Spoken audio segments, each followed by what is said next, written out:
This is Rolling2Die, episode 95. To the forest we go. Hit it, DJ.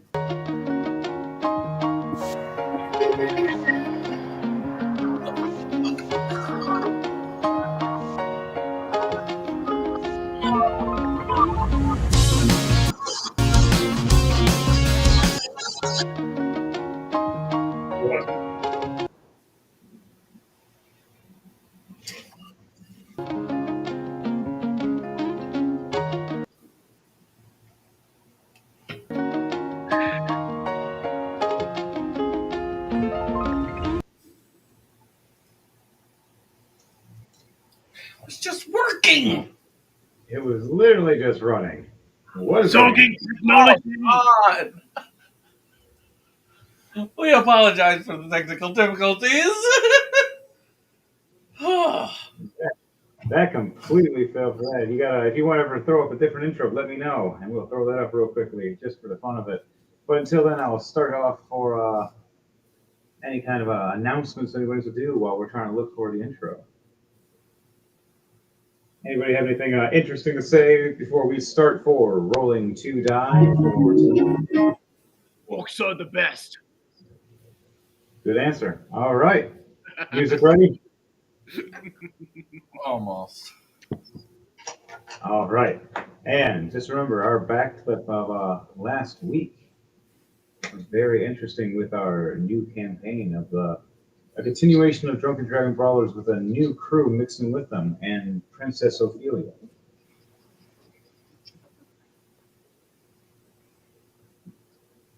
And we'll start this now.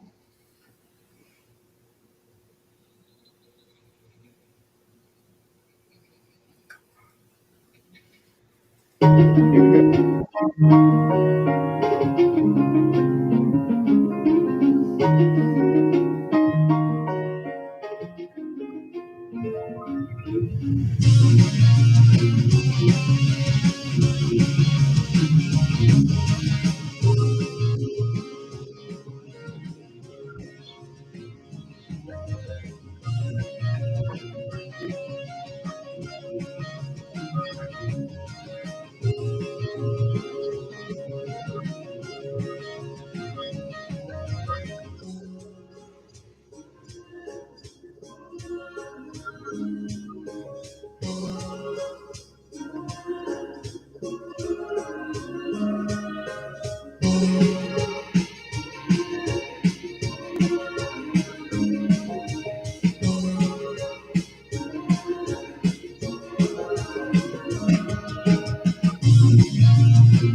All right, guys, girls, and squirrels.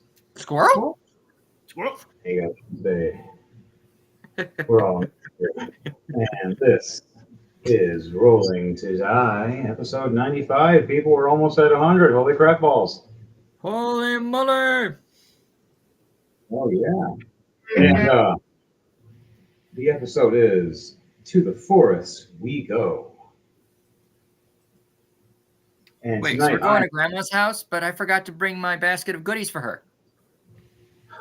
Oh, it'll be goodies. Don't worry. I mean, ugh. Just watch So out for the tonight- big bad wolf or big bad something. Tonight I'm Forest playing knows. a special for all of us tonight. It's called a double role game, where we're going to be playing as technically two characters if some people want to, for their side character to help them out. Say like a special guest that pops up. We're going to be on a big ship other people are on this ship, what is the other level 20 character to be with your level 9 or 10 character, depending on which character is playing. I'm going to be playing as Ulrich Scattermace, a level 10 high elf fighter ranger. Unique custom with a little bit of a dibble dabble trying to learn warlock. We won't tell you yet until later. And then also Mayhem, the Heart's Mace. Of course. Oh, yes. They'll be interchanging the conversation and intertwining the story. On that note, though, for everybody else, I'd like for the people in the room to introduce themselves, and after that, everybody else from the internet. I'm James. I'm playing as Fleming, the dwarf monk. And my level 20 character is going to be Reuben, the gnome ranger. One knows what he is. All right, for you guys out there. Oh, my turn? Greetings and salutations, everybody. It's yours truly, Olion72. My sincere apologies, folks. I know I've been gone for a while, but, holidays are over, thank God. So I'm finally back, and this time I'm playing as a new character, a human warlock who goes by the name of Merrick. He doesn't have much merit, though. Hey, you never know. And you're level 20? My level Special. 20, as you all probably been wondering what's been happening to him, he's finally returned from his long vacation. Welcome back, Avner the Draconic Sorcerer. 30 years later. What do you mean 30 years later? It's literally the Drunken He's got Dragon a rolled Brawlers. out 30 years beard, later. all gray and scraggly. He's got many scales falling off of him. When I was your age, I used to cast fireballs with a twink of my pinky. Now I have to fart in order to do it. Does he have a mace geriatric walker? Nope. Just gonna cry now. Oh, wait, it's my turn now. Oh. My level 9 is hello to the internet and all you fine folk out there. I am back with a vengeance, your friend Dark Trooper. Wow. Sparkle, sparkle, thunder, thunder. Wow. My level 9 will be the returning with a vengeance and wrestling enthusiast Flemeth the janitor. And my level 20. And my level 20, I just made today, the last couple of days, is Gizmot the Face Splitter. Nice. So He is cool. a level 10 fighter, level 10 barbarian, half orc, since I couldn't use a full orc for some reason. But in our story complex, it works. We'll allow it to be. But he'll be a unique orc anyways. He wasn't born like all regular orcs. He was grown. Spores around. He popped out of the ground, ready to fight and kill Gits. Hell Too yeah. bad he calls everything gets. What? Gets? Oh God, we're all gonna die. All right, and last but not least, Hello, I'm bringing your music and also playing as Droll IU. And another character that also hasn't been here for a long time, my Ranger Paladin, Planetar Angel. Hell yeah. And I am DJ Thunderbass. Woo! Cue thunder noises. sorry people, I don't have a soundboard, but I make my own out of my mouth. Oh, as Reuben over here just totally reamed on Mayhem and just made him look like a fool. 4 times your size. How the hell do you always make jokes of me? You look down, you can't find her. Fuck! Where'd he go? This was the ball stack that I run. What was that? I'm gonna cry. No. All right, but back to it. So it took us a few days. We had to transfer to a bigger ship, you could say. as the portal decided to work with another cat. On that note, you were wondering and seeing how everybody was acting and reacting. Now, in that note, I'm going to be asking each person uh, what they've seen or the reactions of scouting. I think this All right. any session? Oh, yes, you're absolutely right. So, on that note, for everybody here, Zenith the Rule Master just reminded everybody of the rules. It is rolling to die, everybody, and I'd like everybody to roll 2d20 for me to tell me what those 2d20 are for the start of your day. Alrighty. You get to twice, technically, because for each character. Okay, nice. The first one is a 19 and an 11. That's My the first one ball. was a 14 for my level 9. You said 14 and what? For my level 9. Okay. And for my 14 and orc what? is a 7. All right. Jordan? I'm shocked, but at the same time, it's pretty interesting. Okay, so for Merrick, he got a 17 and an 18. For Abner, he got a 7 and 9.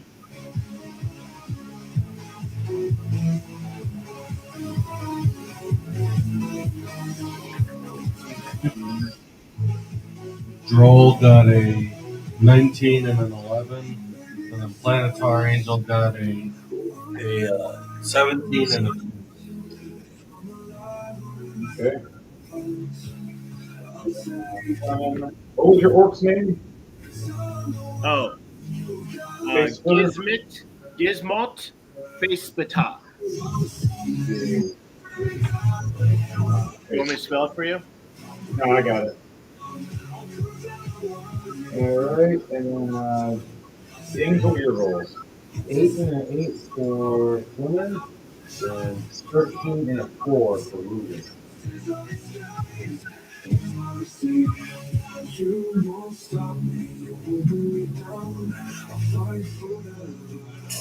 Okay.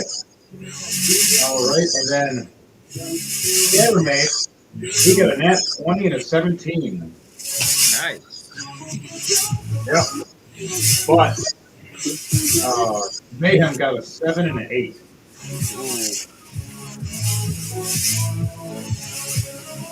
And technically, you're going to roll for the princess now. A 12 and a 7. All right, guys. What is that? I'll tell you what it would have been if she got a 6 and a 9 instead. Ooh, 69! As you say that, you realize she's 16 and you go, whack! Oh, God! It's almost like Yeah, she's only 4 years Shut younger up, than me. you I can woman. wait.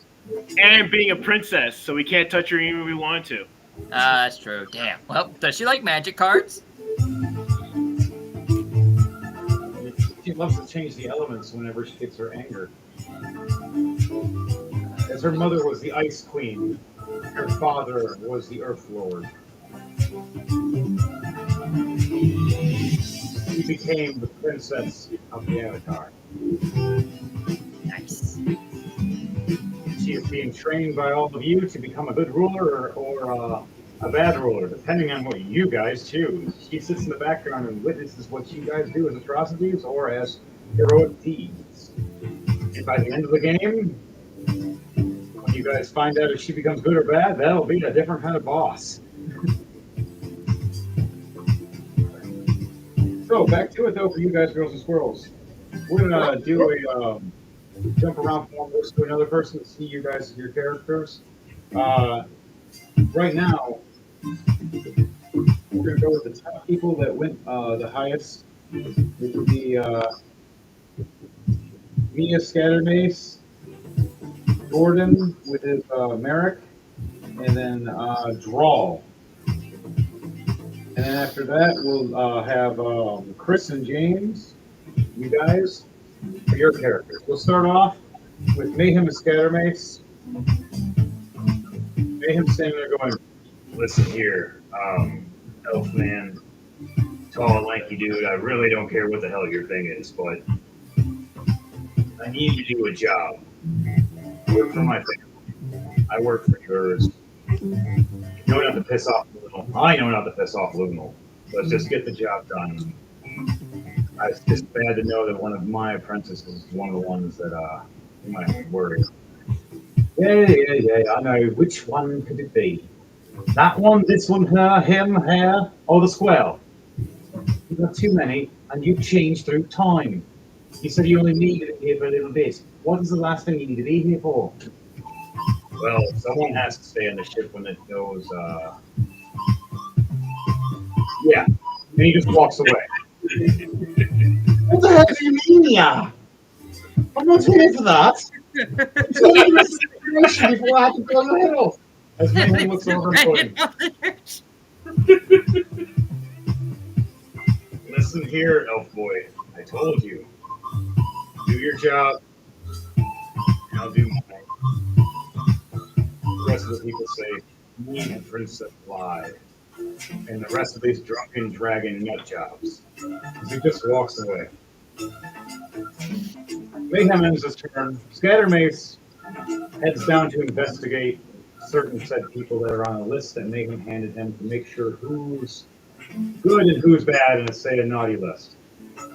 On that note, it is now to the next person on the highest rank, which will be Devante for Drawl. Drawl and for your angel. Okay. So, Draw would be waking up in his cot, or more, his hammock, in the belly of the boat.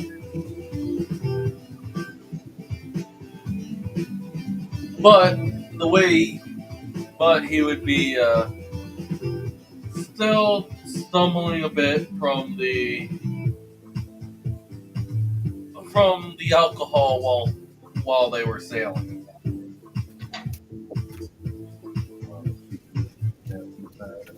Lanitar would be up in the crow's nest.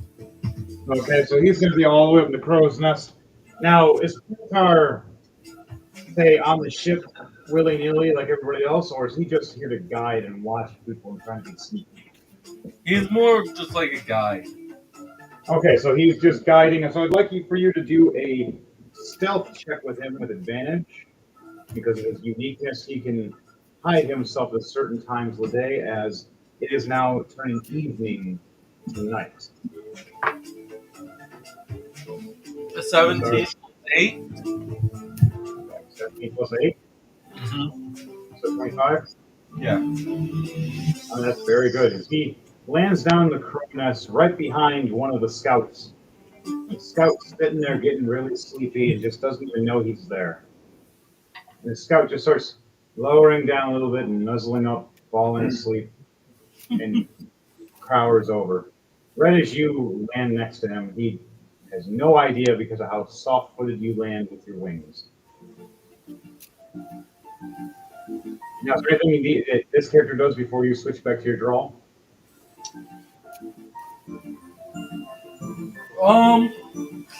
He's gonna. The person is like, how close are they to the center post? What? The person that was already in the crow's nest.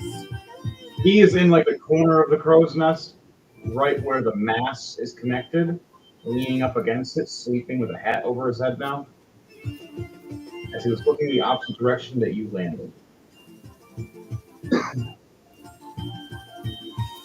Okay.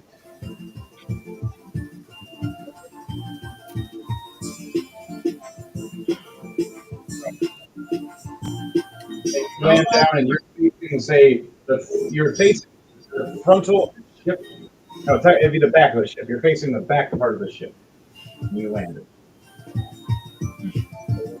So I'm facing the stern. Yes, you're facing the stern of the ship.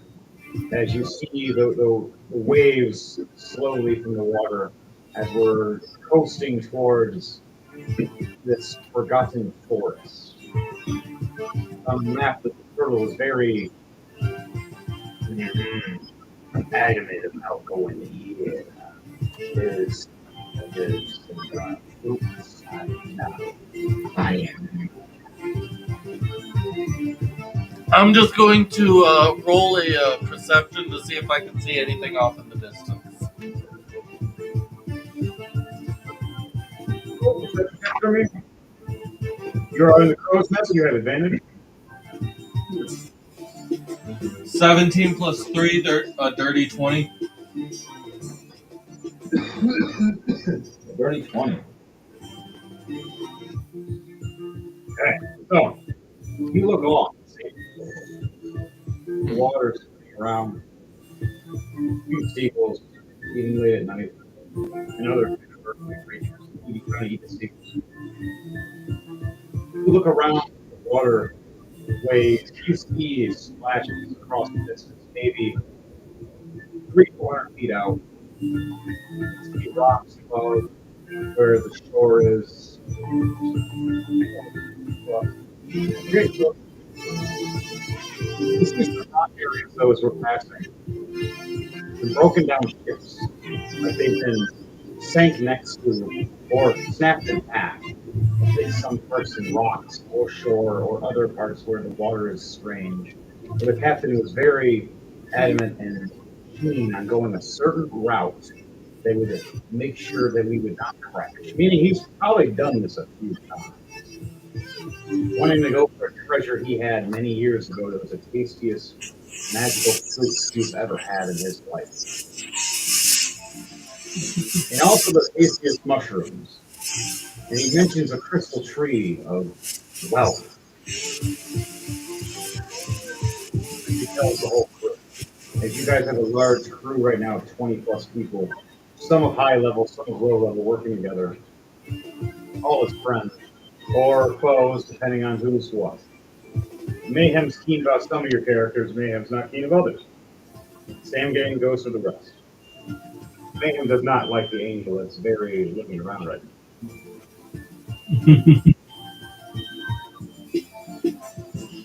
Do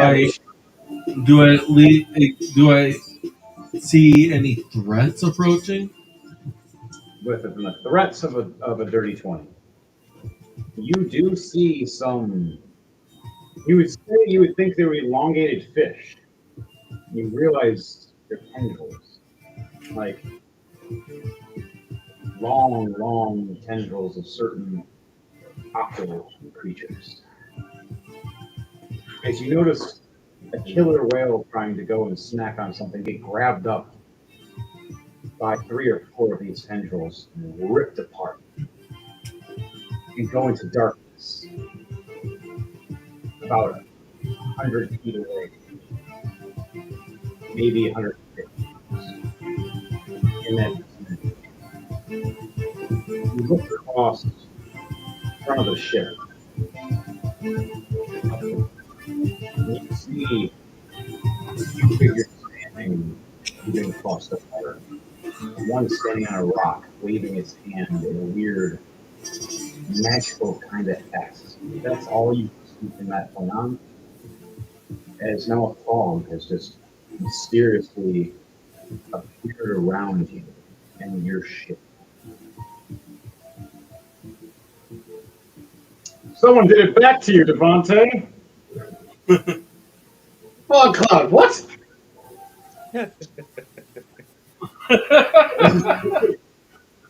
This is Marina Cloud.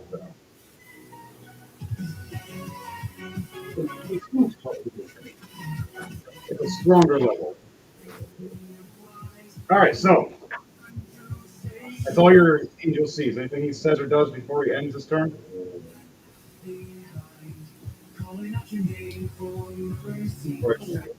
For their intro. Was the cloud made with magic?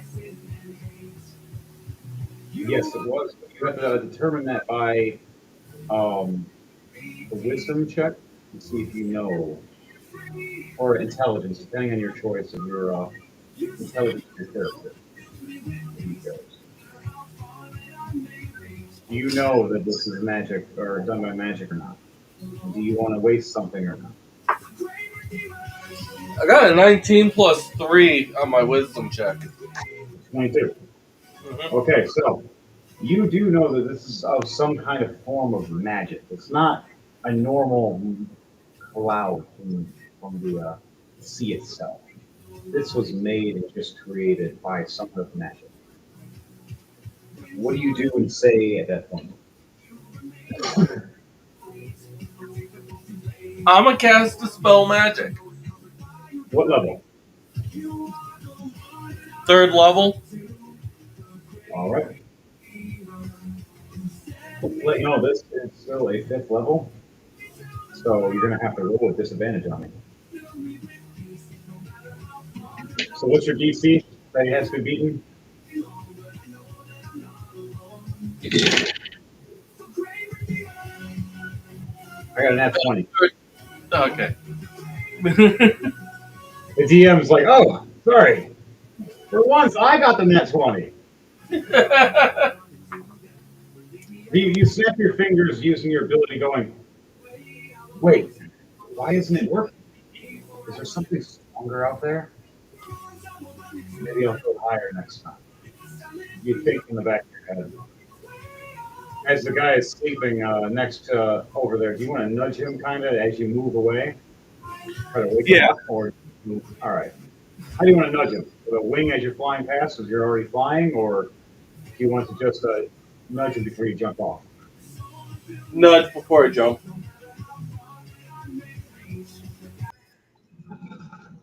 He wakes up. Oh, what the? Oh, an angel. Oh, it must be a sign. Gets up. What the hell? There's fog everywhere. Now he thinks he literally just saw like a sign from God or something. Guys, guys! He starts ringing a bell. Ding, ding, ding, ding, ding, ding. And lights a lantern. Check. You're fine. Check. All I right. can hear you. DJ. Yep, I can hear you just fine. All right, so on that note, what is your drawl doing? Well, he's making his way up to the deck to see what's going on. As you're making your way up the deck, you're walking past groups of different kind of people. You walk past Leah, the cat one, the minx. You walk past Whitney, the female werewolf, smiling. They're both waving. Both looking awkward, though, as one walks one direction, the other one walks the other. Cat and dog, you know. You see Mayhem from a distance as talking to a man who's seen down there with Mayhem.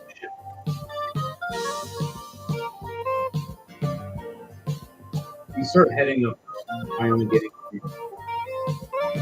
another old friend that, or somebody you would have saw. You jump into and walk past it with it. You head there now, and you finally head and see the cat. You see some of the crew trying to tie things down. You see them trying to light lanterns to see if they can put any kind of light around to make sure they don't crash. You're on the ship. Rocking awkwardly now as they're losing hearing. You're supposed to take a certain turn over here before we pull up. And we had to take a wide left after. Damn. I can't see. The turtles does. What do you say in that draw? What was it you said? The Sounded command, a little distant. the commander, the captain Portal, he said he couldn't see where the next markers were to take the next turn. He needed to take 2 more turns to make it to get to shore without crashing the ship. He needs aid. I'll do my best.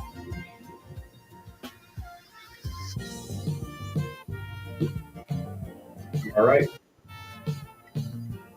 As you say that, that'll end your turn for now for that character. We're going to shift the next people just for their start, and then we'll actually go into a turn of initiative for everybody to take their actual turn. Lyden, Yes. next with your two characters and these characters, and where are they at the time in this ship? All right. They So could be both, each other. yeah, both Merrick and Abner, they're in the inside hall of the ship, and right now they're currently in a very, very long-speaking card game. Just playing cards. There's about a huge pile of gold on one side where Abner's got like a huge pile. He just grabs the huge pile of gold and he puts it all in. And Merrick, he's only got like maybe small pile of gold, few pile of silver, and one giant hunk of platinum next to him, just looking at his hand.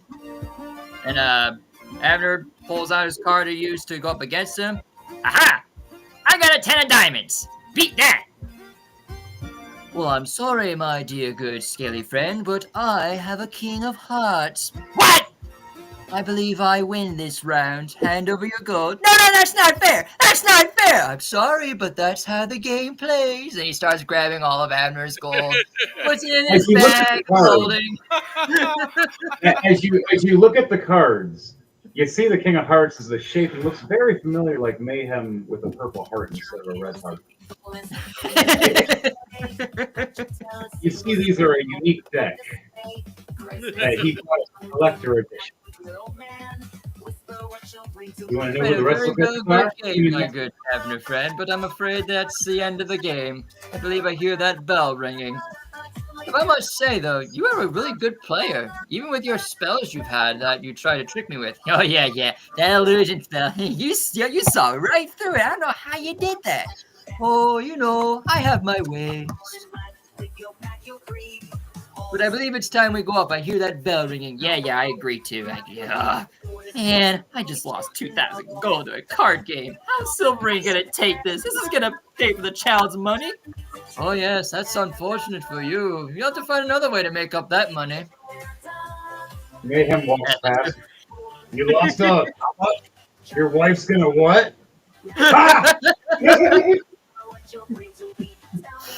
I'm sure by now Spitfire is he's like maybe already 10 years old. He's already mastered fire and lightning spells, and he's just been kicking Abner's butt left and right. Drunken Dragon Brawlers takes place 32 years. Oh shit, Abner's like 60 now. Fuck. So you're older, you're very gray in that way, and even your dragonborn skin is a little drier. You need to put more lotion on you, my good friend. I try, but every time I do, it just dries off instantly. Must be that heat I'm producing off this body of mine. I don't know. Well, it might be because you're fucking hellfire. But besides that, you guys done gambling? Where we're going. Well, I've certainly had my fair share of this card game. I think we should go up and investigate what's going on deck. Abner, would you care to join? Yeah, just give me a minute or two. Old ass me is, it's going to take me a minute or two, but I'll get up there. Very well, then. We'll see you up there. And Merrick grabs his cards, reshuffles it, puts his gold in his bag, and begins to walk up to the top of the deck to see what's the matter. While Abner's, got his stick, and just slowly, 2 more steps. I've made it. I gotta go up the stairs. As you're walking past, you see Droll walking up the stairs, probably a bit 50 feet ahead of you. You've seen some of the girls walk past that were from last episode. After, you always have a good sense of chaos. You feel a lot of chaos. Don't you start. As these girls walk past and one smiles as her eyes glow on you as she runs past. As you remember walking past, you remember Mayhem stating to you he was looking for one of his apprentices and needed to talk to them urgently. as 3 or 4 of his apprentices are on the ship. Really hard to determine who to who, and Scattermace is running around looking too. But you walk up the stairs, nonetheless, not paying attention to you. Fair enough. All right. I was so tempted to use message on one of those girls. All right. Do you want to? Yeah, I'm gonna do it. I'm gonna cast a Which one? message to one of the Cat girls. girl. They're separate right now. I They would went try different very ways. well in his as best he can do his youngest voice he could make. Like if he was back in his teens, he's gonna whisper it in their ear with the message saying, "You know, you slept with your brother."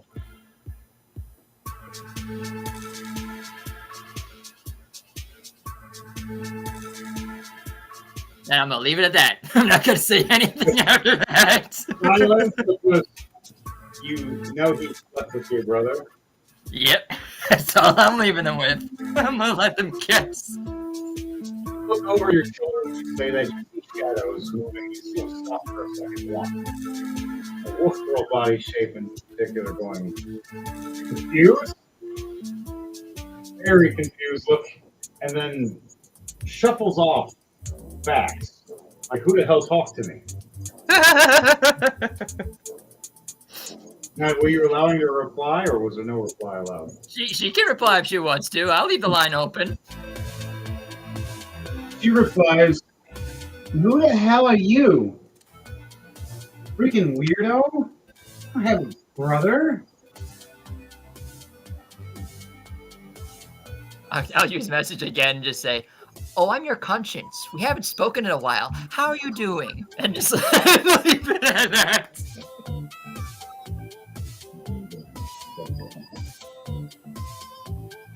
I gotta roll for her intelligence and wisdom because they're actually very low. Oh, yeah, she really thinks she's a conscience now. You really have conscience? So when I'm doing I don't this right, respond. so if I really have my conscience telling me everything I've been doing is right, I must be doing something right. Do it for master. I'll kill them all.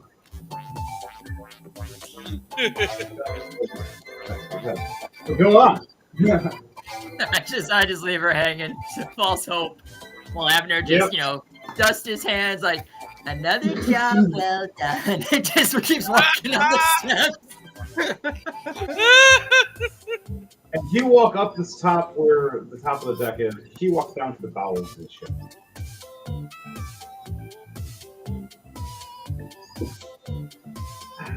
So that escalated quickly. Back to it. She's gonna be talking to herself. The rest of the ship crew is gonna be funny as fuck. I'm just gonna try so hard not to lose it. He may be 60 years old, but by God, he can still pull one on you. You get bored sometimes. All right, get bored and want to see chaos through. Just remember to like, share, and subscribe. By the way, to Rolling2Die and also to DJ Thunderbase. That's what we use it. All right. So back to it. You two characters will go up there and head that. Now we're gonna go to this one first. I said Chris, then James. All right, so Chris, would you like to go very last, or would you like to go now? Because I want to introduce you or properly. My turn? Yeah, we'll do that. Yeah, I can go now. Well, we find my orc drunkenly snoring in the cargo hold. Big green work just sleeping in the cargo hold. All right, you. I want you to roll perception check as you're sleeping in the cargo hold with your ears twitch, hearing something coming down to the very bottom base of the cargo.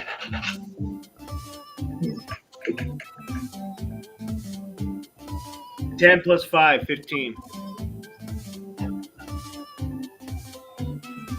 You hear a little bit of like thud, thud, thud, thud, thud, down the steps, and then you hear. It sounds like a woman talking to herself, excited, saying, "My conscience is telling me that and it's the right thing to do. I'm so excited that finally I am doing something right and moving and shifting things around. And you haven't opened your eyes yet, but you can just hear there's someone down here talking. And you're down here paid to guard certain goods only, and or to just make friends. Because you're not part of a new ship. Now, how did you exactly get here? Was it by a mercenary trade, or did you just grow here? Yeah, let's say mercenary trade. All right.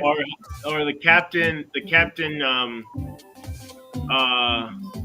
asked from me and asked for some warriors to defend a ship from our other pirates. And all I said was, "Boy, you don't need them gits. I'm good enough for you." And doing so, when he looked at you with his big standing eye to eye, and you're both towering over all these other guys, he goes, He's right. I don't need to hire these other 10 men. "Hire this orc. He is 10 men." Tree down. He hands you a platinum and says, "Kill these 10 men, and I'll double your pay. I want to watch." And he smiles, and he looks over at these little human guys going, "Ah!" These little elf guys going, "What the fuck?"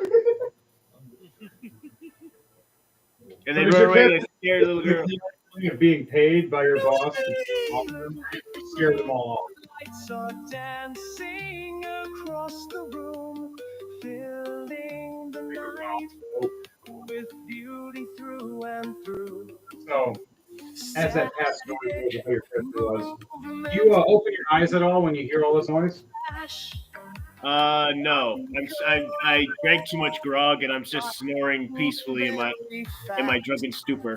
A glow marks the position, pointing you out with illumination.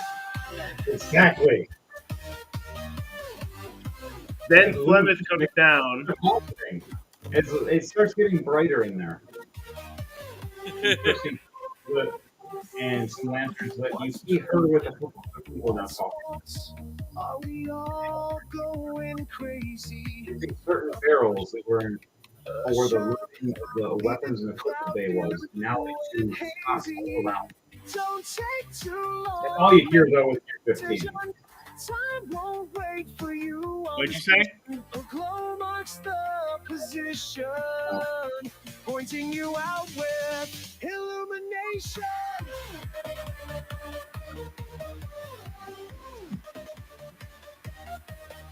Yeah, the music's a little loud. Yep, I was just getting there. Like a star twinkling in the sky, I look to you, welling with. All right, so there we go. My eye, shine on me. It's your character. And I'll return the You hear people shifting around and moving.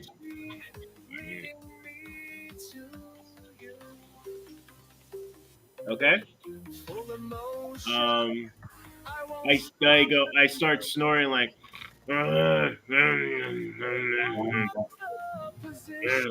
Stupid kids, go away.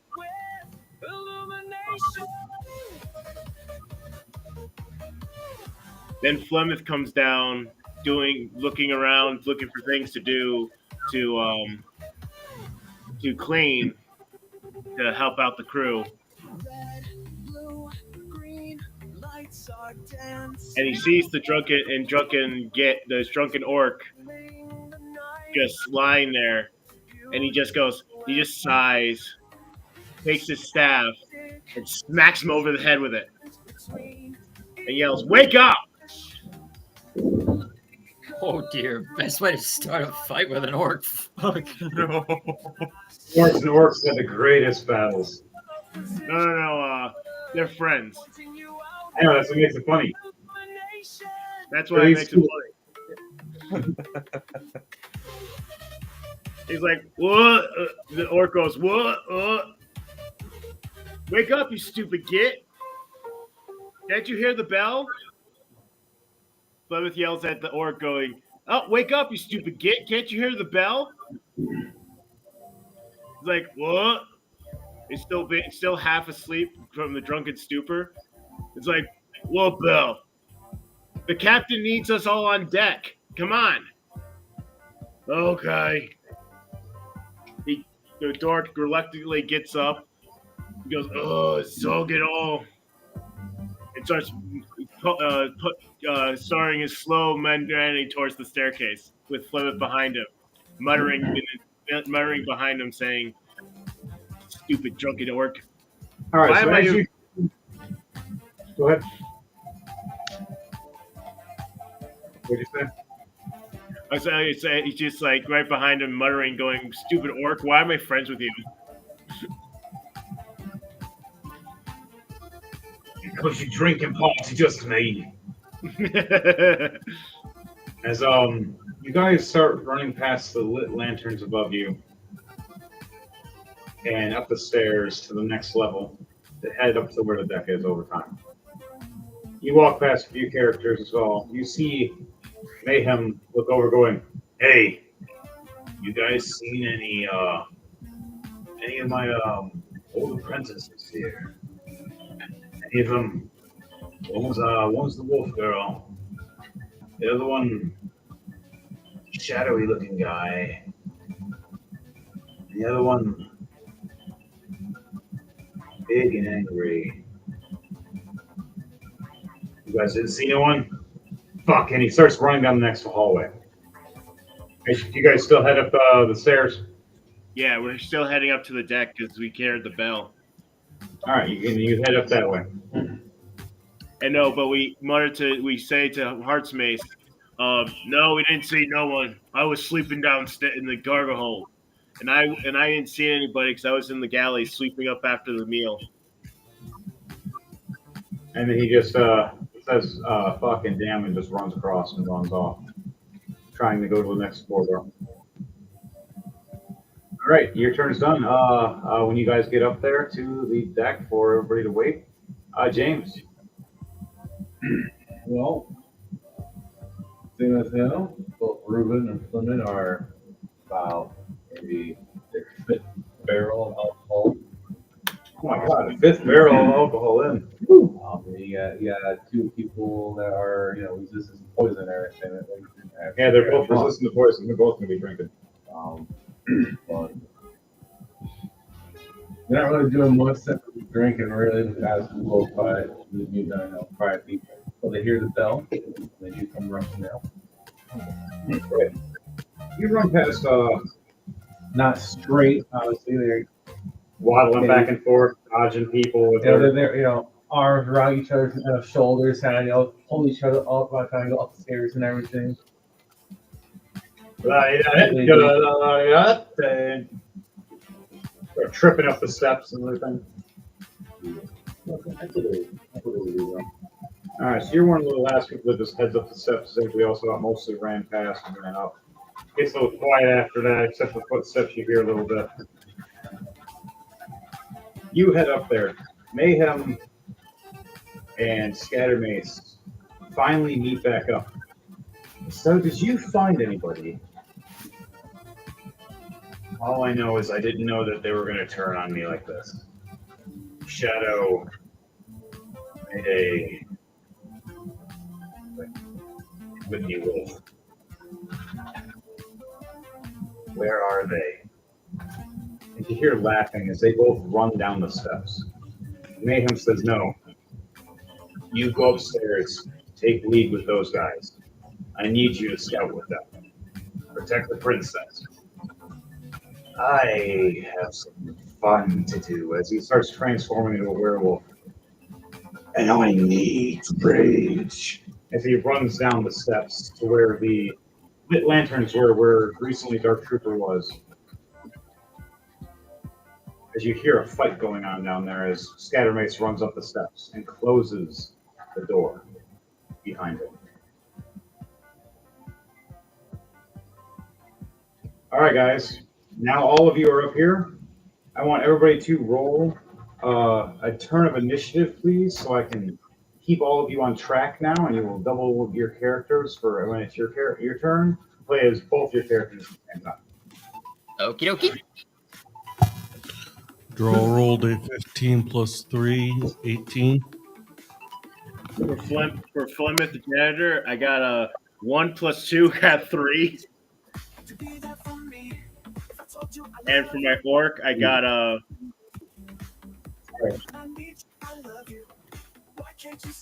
16 plus 3, 19. 19. 19. Planetar got an 11 That'll be plus for both 2, characters. 13. We'll keep it 18. Whatever the highest is of those two rolls of initiative, you take. That'll be their actual initiative.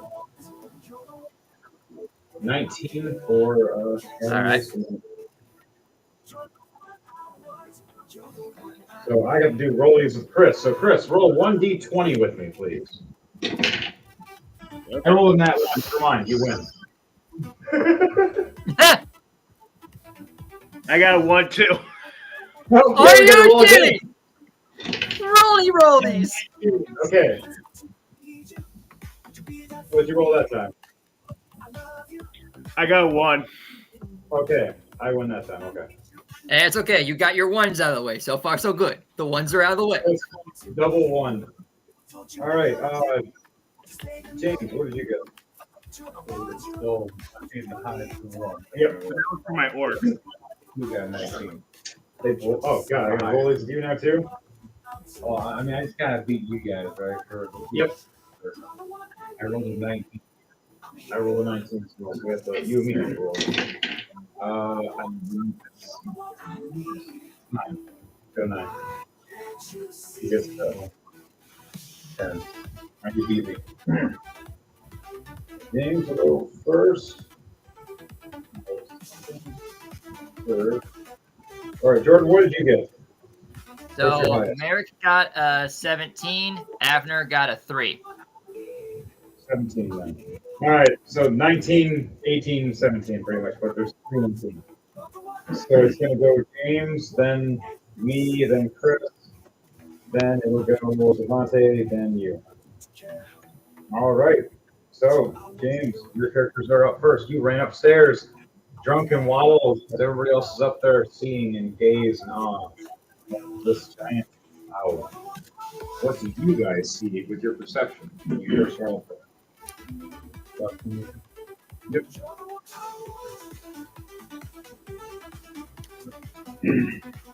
Lemon got a dirty 20.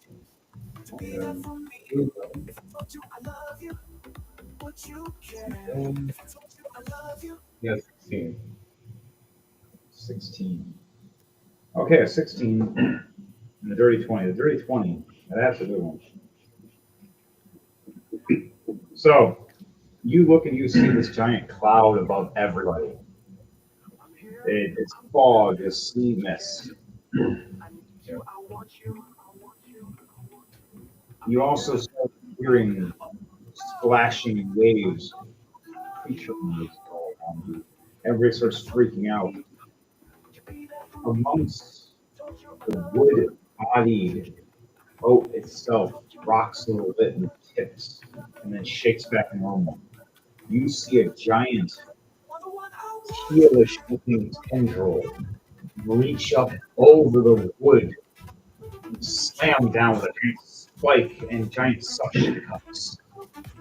And scales that look almost dragon, but more like a squid. Right?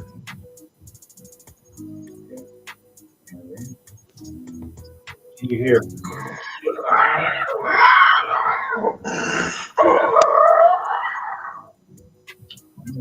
We're looking to cast Hunter's Mark on the Sunwood. Basically, if that's attached to a larger feature, it's not, I think it's now Hunter's Mark. Right. So does that show like where the whole creature looks like to you, or just with that spot, the area? So it's more, it allows me to Track it. track it. I can do more damage to it. Okay, cool. I can, since it's my, I basically know the distance of where it's at. And I think that's all. That's great. All right. play Rangers. I'm playing Ranger too, and I haven't used it. So, interest marker on it. Anything else you're doing with that character before you switch to your other character? Shoot. All right, shoot with my longbow. 15. 15's a miss. 7 hit. That definitely hits. 9 points of damage. 9 points of damage. Okay. So an additional 2 points of damage with 100 mark. So extra 2 points on top of the Hunter's Mark ability. That's Ruben. So Ruben's turn's done. Now you got your next character's turn. Linda's gonna run at it with a giant great club. It's gonna swing at the motherfucker. Swing, better swing.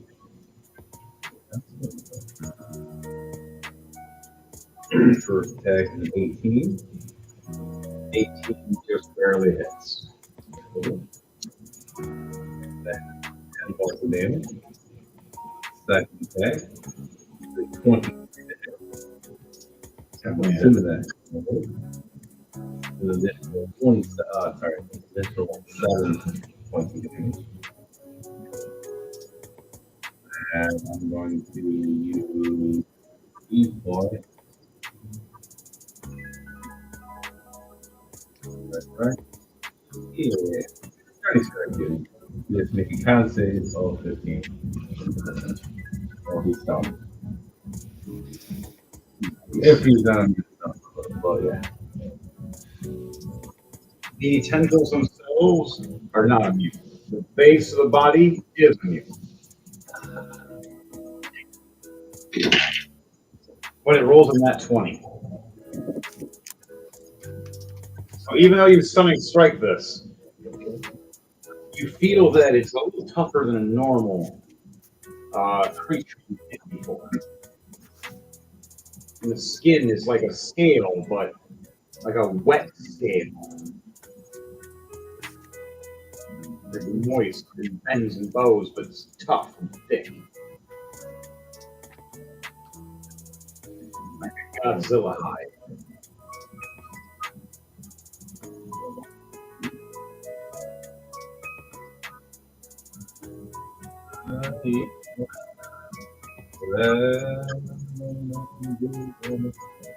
All right, so Zenta's done. Now is my turn. You.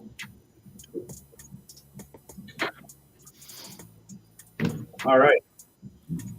Scattermace runs up the stairs. All right, guys. All right. What the hell is that? Everybody calm the fuck down. Please. It's just some kind of weird tentacle thingy. Everybody looks over going, you don't see much, are you, friend? No, he's not. It's bigger than me. It's bigger. Well, why did Mayhem have to go down and I had to go up? I would have rather fought 3 maniacs than whatever the hell this is. And I roll a nat 20, though. But I'm still shooting this thing with my Spiral Cannon 7.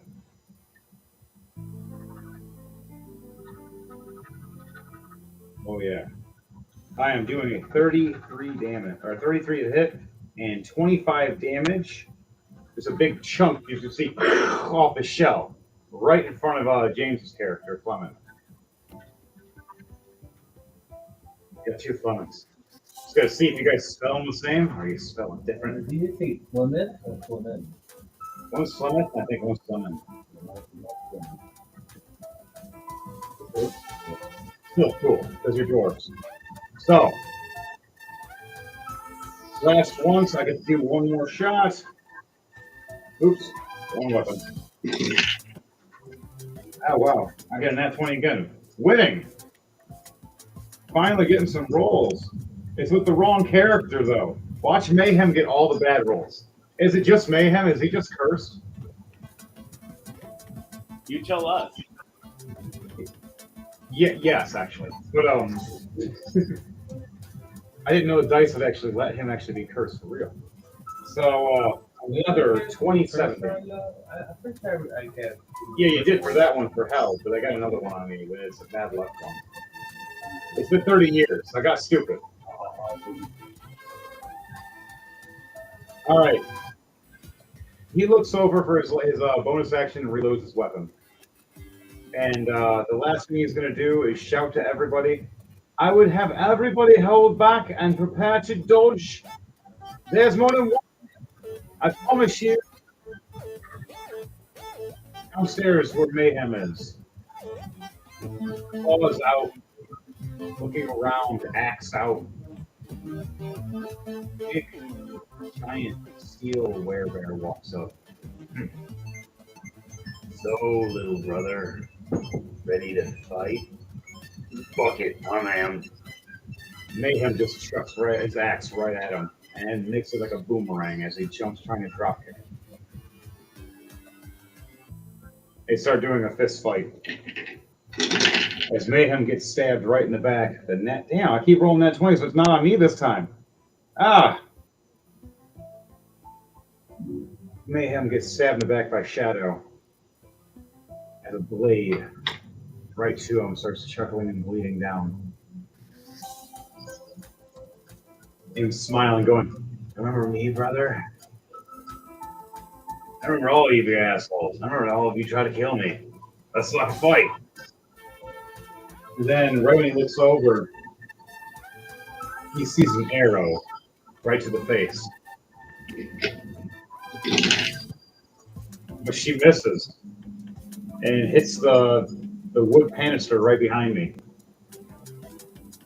As Mayhem looks over, sees Whitney Wolf with the arrow, pulls back another one with a bow and arrow, get ready to fire again. Well, looks like I'm in a bit of a pickle. And that ends his turn. As I'm grappled. And stabbed and arrow shot. Back to it. Next is now Chris. With Lynn. And Gizmat. So Henry, is my character in front of you or behind you? Or did I? Oh, well, I went to the deck, didn't I? You guys went up to the deck. You guys all left and evacuated. Mayhem ran downstairs knowing that they were down there because the last place left, and he was starting to finally get their scent. So he locked himself down there too because he locked the door behind him. Well, shit. He didn't want him getting out. Don't worry. It's going to be fun for his character. The more damage he takes, the more damage he does. He's a bit different. The orc and Flemeth both burst out to the top of the to the deck, and notice. And what do we notice when we? Roll a check for me to see what you see. To make sure you guys aren't just coming in there and like, oh, I can't see shit, or something got in your eye, or you. Oh, it's foggy out. It is very foggy. Perception. Back of the ship. Perception. Yep, for each one, for each character to see which one is the highest. You'll take whatever's the highest between the two.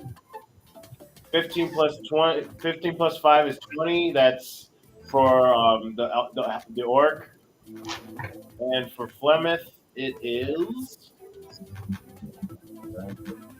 There. 8 plus 3, 11.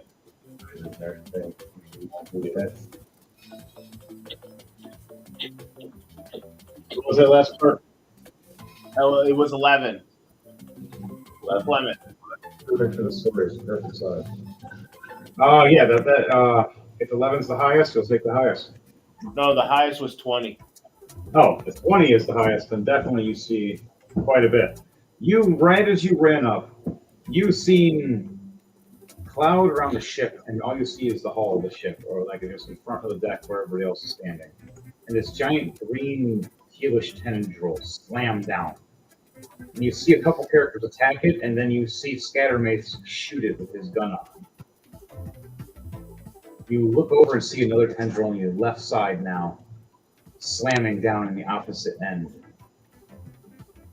as the ship rocks back and forth a little bit. As you hear a horrible noise,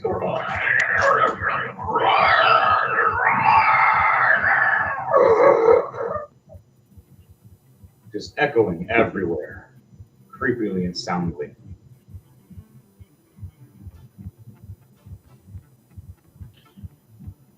I go. My orc goes, Zonk, what the zonk is going on here?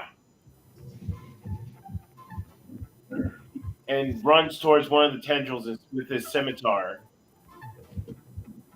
and attacks and chops at the tendril. All right, roll for an attack for me to see if you hit this tendril and succeed in doing any damage.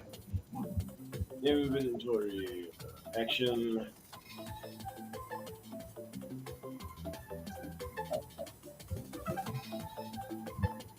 Oh, I got a net 20. Plus 10, that's 30. You hit. It's a regular scimitar that you're using? No, it is called it is a legendary Lucky Blade Scimitar. And it goes in purple, you get things. Yeah, technically you can because it's lucky. 20. So we're gonna say you get cut one tendril off. Right in front of everybody, this big green orc. Now remember, when you start a combat, you state that you, with your bonus action, you rage, and you take half damage, and there's all this other bonus as well. The half damage is only for physical damage, not for magical or certain other aspects. But you also got bonus 3 to damage on top of your physical damage on top. So whatever you roll for damage, it's a +3. Okay, let's roll for damage. And since I have a mastery of the scimitar, I get an extra bonus. All right, and what is that extra bonus? 5 plus 4 is 9. So 9 plus an extra 3 on top of that. So you got 12 damage right on that, and you just sliced right into it. You've seen the big chunk of it get weared and teared at first from James's characters, and then you've seen my character Scattermace shoot a big hole in it.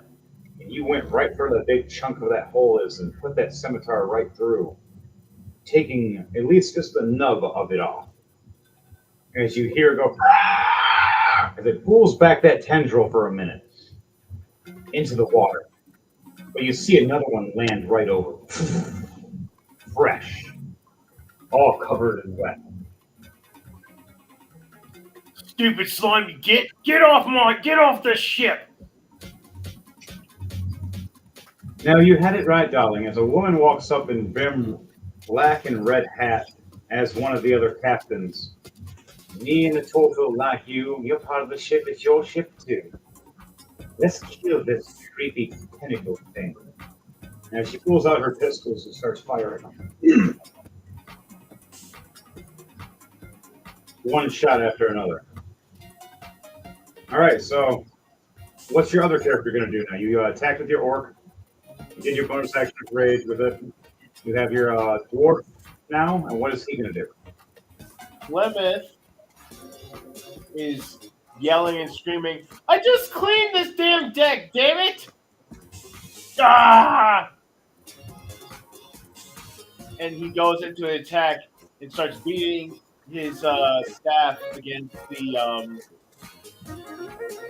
his giant slayer quarterstaff against the tendril that just landed. All right, that works perfect. Giant Slayer gets you a big bonus of that thing. This thing is a colossal class. So, and you're to level 9. What the hell? I'm sorry, guys. What about danger roll stuff for level stuff? Now, fuck that. I'm throwing the hard shit at you for fun. Let's have fun. Because I also have it.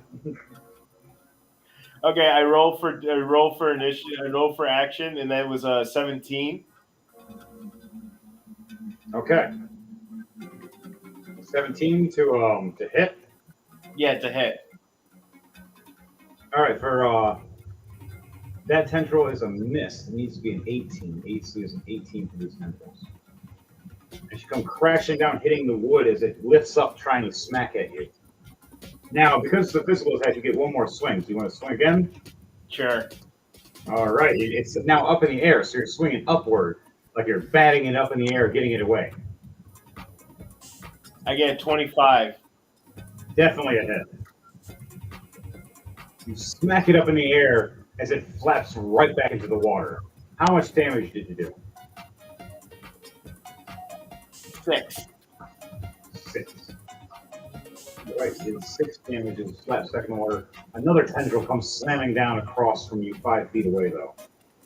It is trying to hold on, but you put down 2 for now, surprising them. But 2 more wrapped around.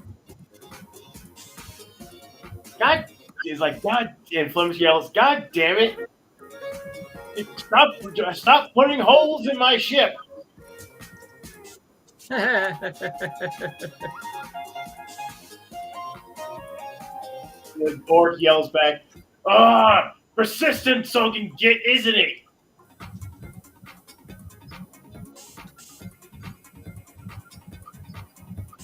All right. I think that's it for me. All right, so that's the end of your turn. So now it's DJ Thunderbase for Drawl and your Angel.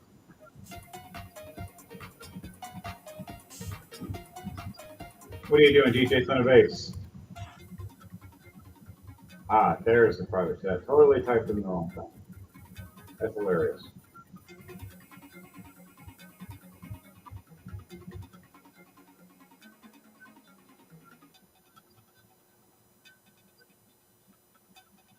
DJ Thunderbase, you there, buddy?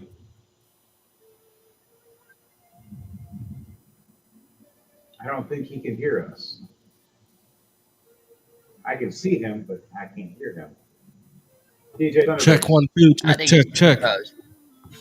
All right, there you are. I can hear you now. I think your screen froze, buddy. Yeah, that was interesting. Yeah, the light has frozen on his screen. That is hilarious. That's what happened. So you were trapped in time or something. So Wasn't me. I didn't cast a spell this time. what is Drawl and the Angel doing? Well, they're coming. Well, they're both in different areas. Yes. Also, Jordan, point out an area that'd be good for the desert land. That's going to be one of the areas. Okay. Desert land? There's not really one in Clenor. You don't have no safety areas there. All right, that'll have to make a small little area away from it, but close enough. That'll be later. If not, right now we're just in this area. I mean, there is an island further up north of Clenor that is basically desert, so yeah, we could make it be that. Yeah. But that was the other choice. So that's later. So, DJ Thunderbase, what are you doing for your character?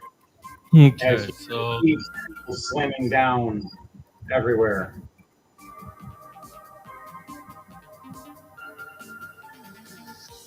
You see 2 of them get pushed back.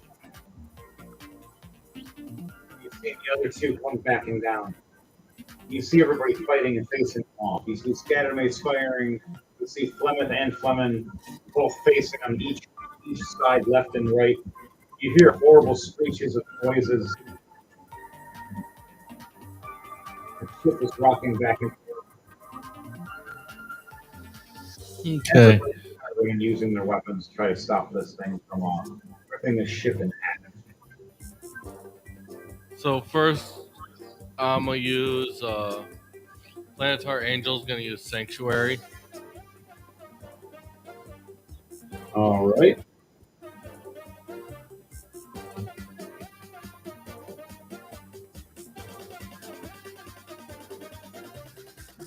So, how does Sanctuary work for your character, and how does it look when you do it? I basically ward. It says you ward a creature within range against attack until the spell ends.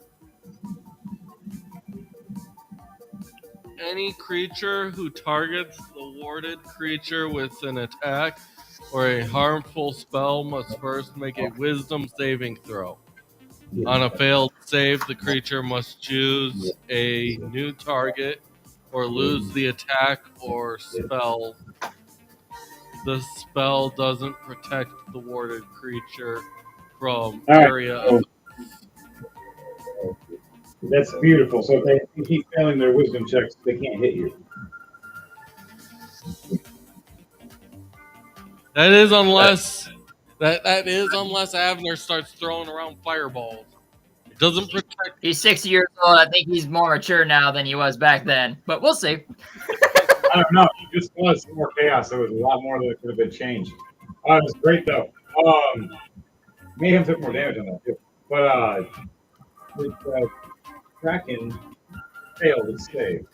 Check as you see, they try to hit the ship and a barrier comes out of nowhere. Now, what color barrier does it look like for your character, Devontae? Like a It'd be a blue barrier. translucent blue. Like it was invisible for a second and then pinged and disappeared again.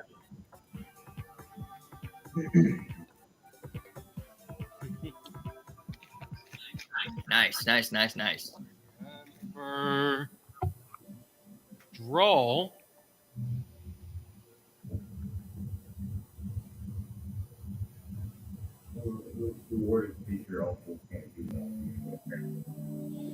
how close am I to the creature?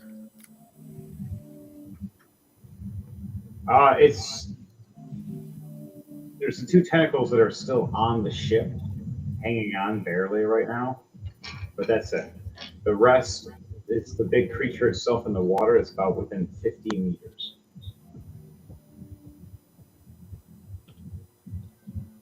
He's just around you within the whole, say 50 meters, 30 meters range.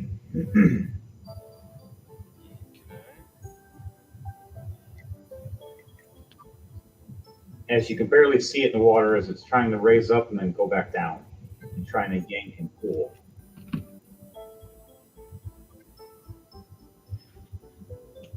Is there anyone that is injured? Is anybody injured right now? Not yet. Not No, yet. not yet. Surprisingly, no one's been hit yet. Even the NPCs have been smart to dodge. But the next rolls are coming in. Ha! Never mind. Okay. It's only one makes it this time. All the rest got hit this time. As you see something else happen. A light. The bottom of the deck, where you see top of the deck where there's the mesh, it leads down to the very bottom. A big beam of light. And then fire. And you see Mayhem's body. Right through the top. Slam down on top of the deck. Cooked looking. Trying to get back up. Back out of his werewolf form, back into his Goliath form, trying to take a health potion. I'm okay! The whole ship just rocked horribly. You hear the captain going, "No!" And the other captain going, "We just got this one purchased. Are you serious?"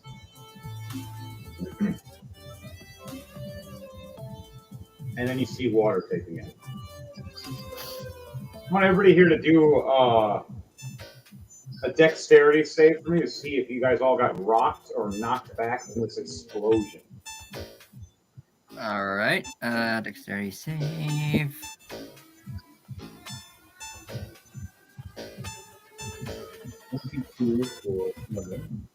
Oh, my saves are not gonna be good. My dwarf Okay. got a 7. Droll just got a nat 20 plus 8. And my orc got a 12. Anybody that didn't succeed over a 15, thrown back 10 feet or more. Some come off water. Some is blown back against objects. You see a creature Well, 8 to 16 now. Okay. explode as the Kraken itself gets injured from the first explosion. That's right, first explosion. Okay, Avatar's good. For 60 years old, he's good. He got a 17. Merrick, on the other hand, rolled a 10. He's away with the 18, just barely rolling away. Everybody takes 10 damage from explosive or pushback damage that failed anything under a 15. All right. Boom! 10 Smack against points of something. damage for Merrick. Characters had over 20. Okay. Dark Trooper, for you, your orc takes half damage because he's raging. Oh, so I get 5. So he'll take 5. You slam everybody down to the ground. Even Scattermace still hits the ground from the shockwave. Everybody's ears are ringing. No one can see anything for a second or two, and then they hear mayhem through after the ringing. Get up, there's more! It ripped the whole bottom!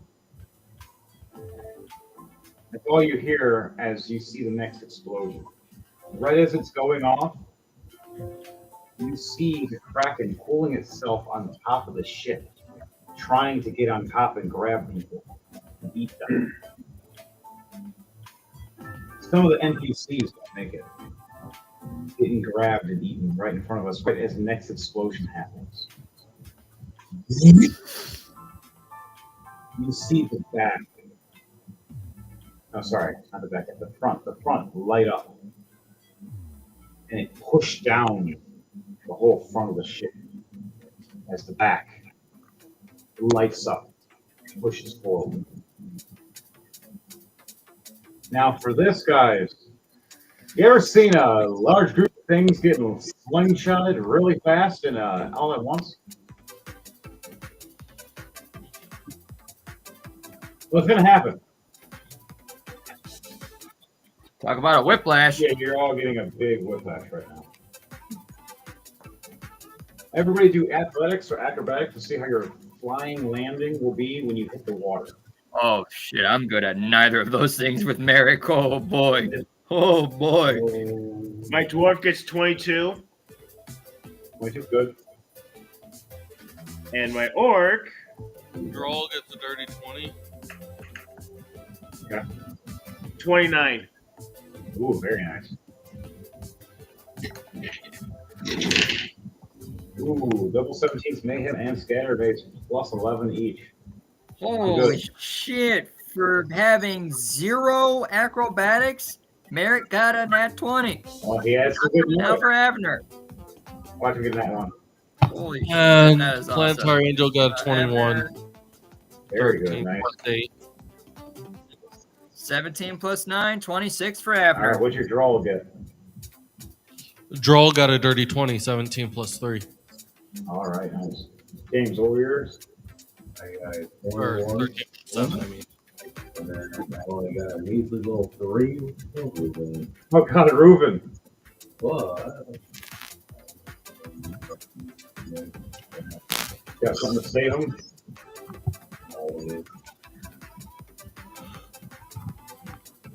As I'm falling, I'm going to pick up my move, run, and just click it. So now I'm just getting there.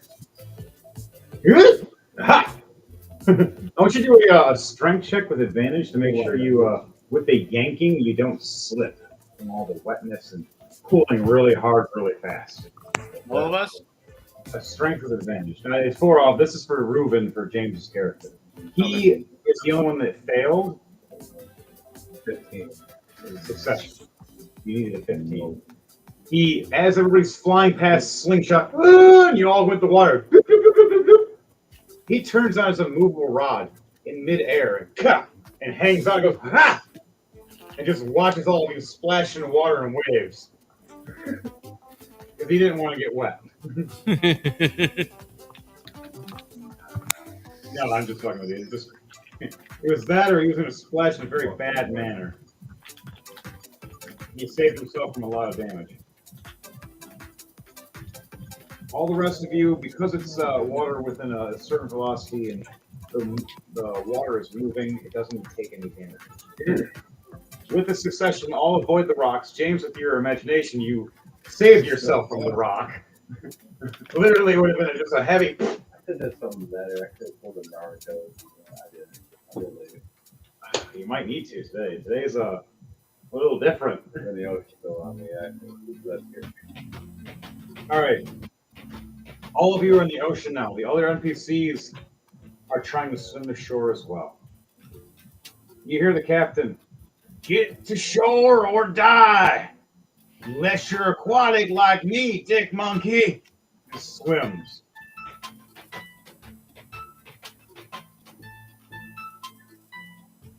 So, everybody do a I was gonna perception turn check. into a megalodon. You're going to turn yourself into a megalodon? Nice. All right, so you're going to just turn yourself right into a big-ass shark. Scare the fuck out of everybody. PTSD for me, but oh well. Speaking of, hurry, hurry, hurry. Ah!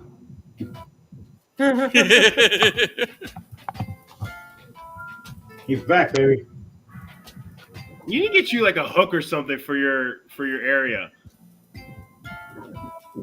I got a lot of things. You say hooker or Hook, hook? like something he can just like while he's sitting on his chair, he can just pull the guys toward the right position. Gotcha. I was messing with you. I'll pull this one out for now. Now, we're moving on to just chop stuff out of nowhere. What the hell? I'm not digging for it right now because I don't have everything. Abner is going to immediately sprout his wings out and try with all his strength to flap himself out of the water and fly to shore as quickly as he can. I want you to do acrobatics or athletics with disadvantage for me, Jordan. While you try to do it. Certainly. Because I think Abner has a good stat for that. Let me double check for him. Oh, he's good with athletics. That's good. 19 plus 9, 28. Wow. You For 60 years old, that little Spitfire can move. flap, and right as you flap your last flap, you felt something at your very tippy toes and your ankles will grab you. You seaweed, you. No, you feel claws. You feel sharp, bony claws. Oh, fuck. Just graze and miss as they're trying to pull you down. You look down and see what it was as you're flapping out. Fuck no, I'm flying the fuck away. All right, now, mind you, you're going to have to stay in control while the wind is splashing everywhere and the winds are high. It's hard to see. The fog cloud is gone now.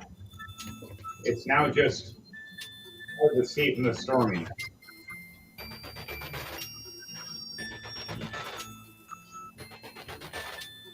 My turn.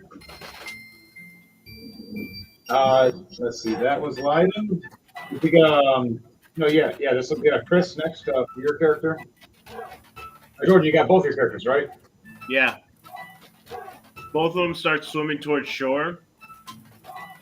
All right, I want you to do. Well, this one's it's not going to be as simple as that. I wish it was for you guys. You start swimming. I want you to do either acrobatics or athletics to see if you move fast enough as you're swimming. See if something is grabbing into you or not, but I want you to do it with disadvantage. Everybody is having disadvantage unless your character specializes in swimming or is aquatic in some kind of way, or you have a backstory that reason and makes sense. All I right. got a 28 for my orc. Then Nice. that's good. And what about your dwarven buddy? 10. So, as your orc is swimming fluently, you hear your dwarven buddy going, "Wah! Wah!" As he gets grappled by 3 fish-like water-body creatures. Sharp white teeth, glowing eyes, and webbed hands and feet, grabbing his body and pulling him under the water. You want to try to help him out, or swim away and let your friend just drown to death and get eaten? Yeah, I'm going to try. My orc's turning around, helping him. All right, you're still enraged. So you get the advantage. Athletics with disadvantage. First So roll is a. while you're going there, you're going to try to grab your friend and pull him away, or you want to try to hit one of these creatures first, then pull him. Yeah, I'm going to grapple my friend and get him away. All right, roll a grapple check for me, which is a strength check. Yeah, which is a strength check. Where your strength is, you'll see the plus number. That's the large number. You push that number. The dice should roll with it. 14. Now you can do one Fleming as well, as you both reach your hands out to grab each other. Okay. Oh, come on, 4. Like he wants to die. Hope not. If your orc just barely grabs fingertips and holds them just barely, you're gonna have a loose grip, but you still have them. That means disadvantage for your next strength check or your orc. Your orc, full strength for me, but you are raging, so I'll make it just one straight roll then, so you won't take your leads. 19. All right, with the pooling and succession of the strength of your orc and raging underwater, you're able, you and your friend, free. Now, these creatures are still trying to pull him. Now, within you pulling, you still have a successful kick if you want to kick 1 or 2 of them off him to make it easier for you to swim to the shore, or Yeah, at least higher. Yeah, let's kick him. So do I do an unarmed strike? Yes, or unless you still have a weapon in one of your hands. You use one hand to pull, one hand to attack, and then while you're doing like a frog kick or something to try to swim. I do have a hand axe There you go. with mastery. Nice. 19 plus 13, 32. Split one of their skulls right open. As you see it holding its face and blood pouring out. The other one starts freaking out, like, oh no. And a shark comes up and just rips one apart and just grabs it and sinks it down. The other 2 try to go back at Fleming. And they're trying to grapple at him. One fails, but the other one succeeds grappling him again. So now you have one still hanging on at least. All right, for that, I'll let Fleming try to fight back now. Now do one or 2. Yeah, you get 2. 2 unarmed strikes as him, while you have your orc buddy in one hand and your other leg is being tugged on by this creature while you're underwater drowning. The orc yells back in a gurgling way. Get off my friend, you soggy fish boys! So I'm gonna. Oh, sorry. I'm gonna do my unarmed strike. Yes, 2. A net 20 plus 7, 27. Explain to me how it looks when you kick this thing off or beat it off. Plymouth basically does a donkey kick and just kicks it right off, but loses the boot in the process. Right as it does that, it thinks it got you holding the boot, like, I got it, ah! And it hits the other creature and they start fighting over the boot. As you swim Reminds me of those two crabs from Finding Nemo. Hey, hey, hey, hey, hey. Right after that, Beautiful, beautiful. we're gonna go to the next people after that. You just barely make it up to breathe for air for your characters. Do they start swimming towards shore? You guys are heading there. We'll get there next. Right now, that'll be that's gonna take at least one more turn. Okay. You got one section within. Anybody that searches or is able to be aquatic gets something special, but none of us are. But something is getting closer. All right, Drawl, Devontae, you said you turned into a megalodon. What else did your other character do? For you, Devontae. DJ Thunderbase. Devontae will be right back. We'll get back to him.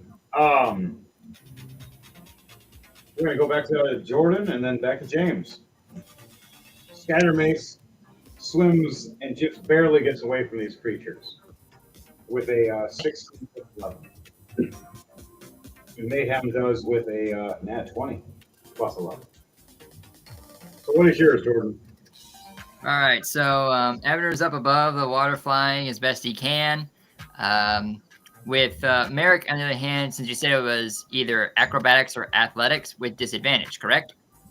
Yes, while you're in the water. Yeah, And then for your average, I need you to do a dexterity save for me, please. For Abner? All right, I'm back. Yes. All righty. 1 sec for Abner. All right, after Jordan, Devontae will be playing. Said dexterity save, disadvantage, correct? Yes. All right, first You roll. won't see it coming. You don't know what's coming. You're just kind of there. Like you. All right, well, 6 is what Abner had. So, you fly in the air, and this harpoon with a chain hook right through one of your wings. Hey, I can make it! I can make it! I can. Ooh, what is this contraption? My wing! You look down, and you see this shark man smiling at you, going, "I've been hunting you for 45 years." Oh, heavens, no! And I finally can get you. Dragon meat! Oh no, what should I have? I'll let him pull me in. I start freaking out dramatically, like, oh no, how could this have happened to me? As soon as I get like within arm's reach of him, shocking grasp. Let me grab you, let me. All right, is it just because you're within reach, or do you have to roll for a touch for it, or? I think I have to roll for a touch. Hang on, let me double check. Oh, it's I gotta roll for it. Does 19 hit? Just barely. Beautiful. The ace is 19, and he just. Since he's in the water, I rolled the damage. It's 22, so double damage. That makes it 44. You see lightning in the water as several of the fish creatures that were trying to grab you guys and eat you just get zapped as well and take 44 damage as well. You see a few of them drop dead, and a few of them still swimming but stunned. You see the shark man just shaking from electricity. What color electricity does it look like? Oh, it's always red lightning, baby. So in this blue, dark ocean, you see glowing red zapping around underwater within about 20, 30 feet of distance from yourself. After that, spreading out. All right. What else are you going to do before... you got him bad hurt. What else are you going to do? Let's see. I'm going to try and break away from him after that. That would probably be a strength saving throw, I'm guessing. Yeah, you're going to rip that spear out of your wing. Yeah. I'll go and do that. By the way, it was attached to him. and it came back through. And you shocking grasp yourself, too. Ah, fuck. You only take 4 electric damage. Oh, thank you. That's fine. I can handle that. I can handle that. You're lucky, because I rolled 2d20, and they both rolled 4s. Jumpstart my heart, why don't I? Could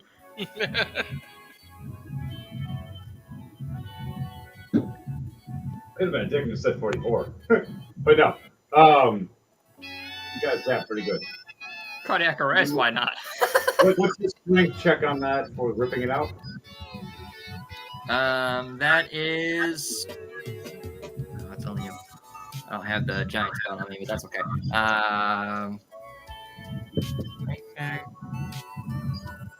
That's a 12. You just barely rip it out, blood pouring everywhere. You rip it out a little rough. Oof. You took an extra 4 damage of bleeding damage.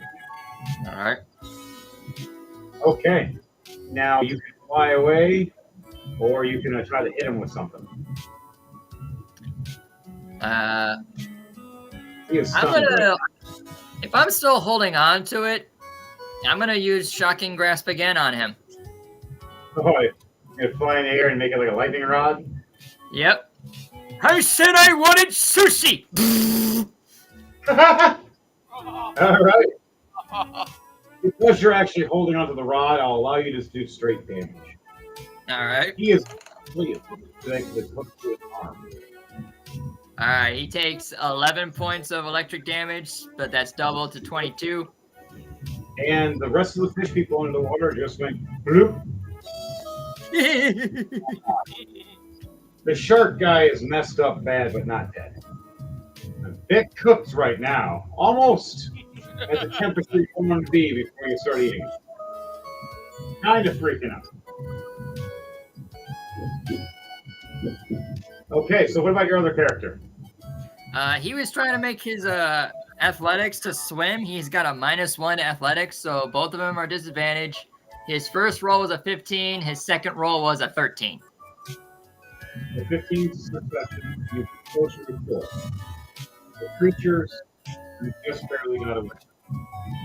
You've seen a bunch of lightning, a red lightning, zap all around you and hit all these guys, and you see them drop in.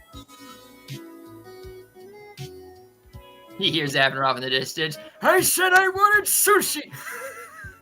He just, what? Fucking weird guy. Alright, so you make it halfway so far.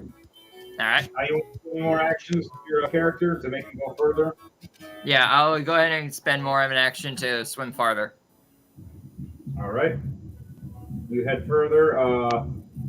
You come across another one of these fish people with a sword and a shield swimming at you.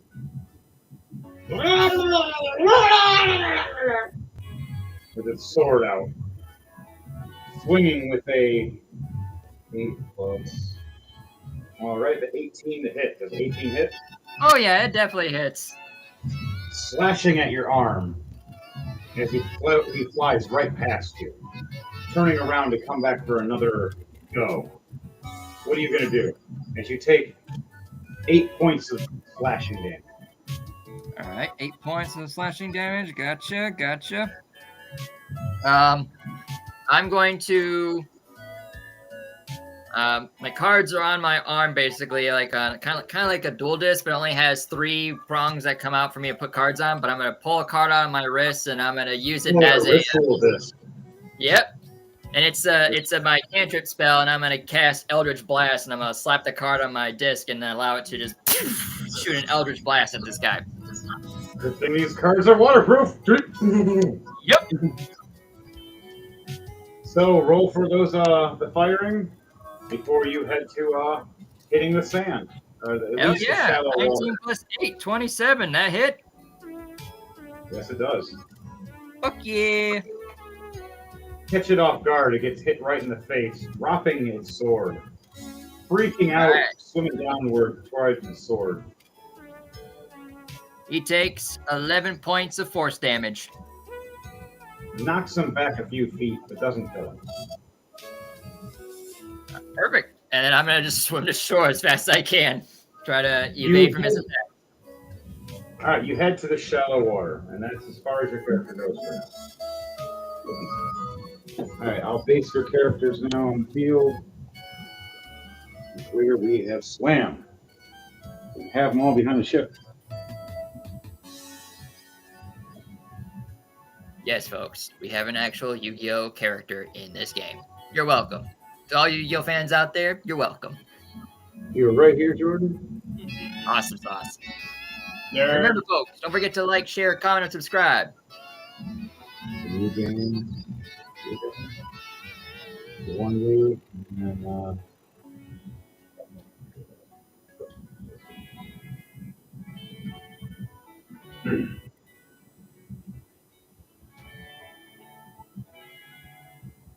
Avner over here with some sushi.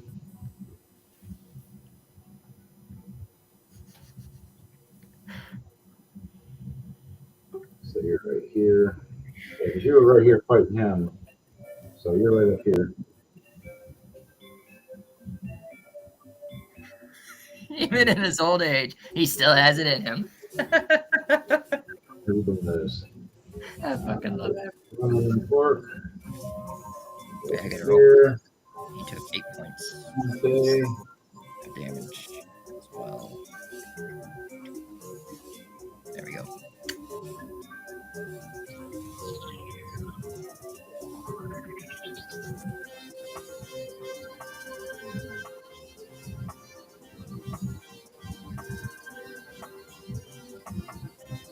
Okay.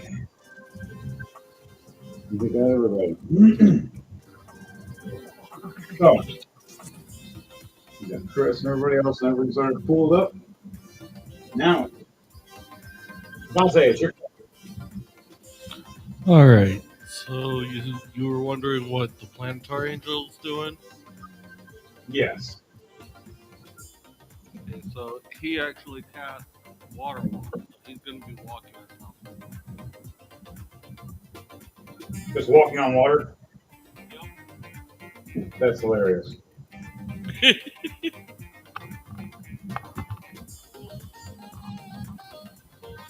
Yep, so Droll is a Megalodon right now, and the Planetary Angel's just walking on the water. All right. So just roll for acrobatics or athletics for both, but Planetary Angel has advantage, and your goal does not.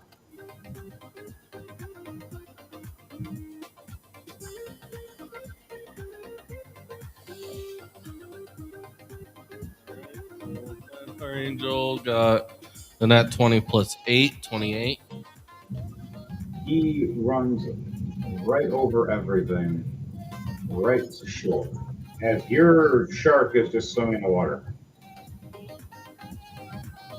and getting closer to the shallow water. But now you're Dirty starting to 20, 13 plus 7, dirty 20.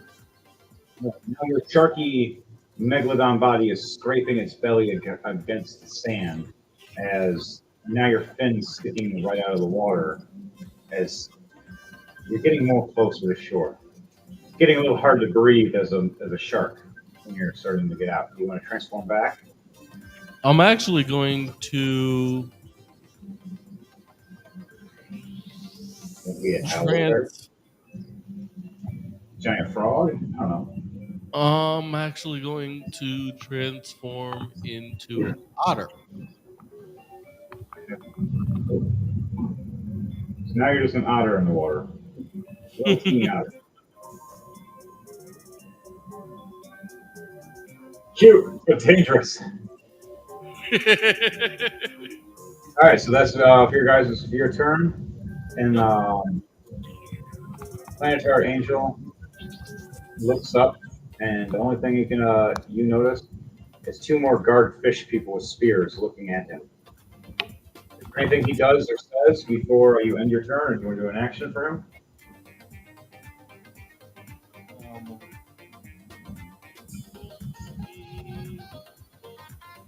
How far away would they be? About 25 feet apart to the left, and then 25 feet apart from the right. Okay. each. There are two of them. They're just one's to your left, one's to your right. They're both about 25 feet away. All right. I am going to fire 2 arrows, 1 to each. All right, fire away.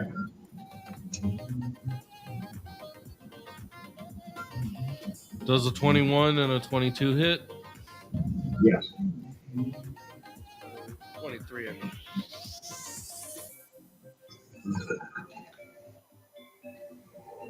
First one is taking 13 damage. All right, change it on. Also taking 13 damage.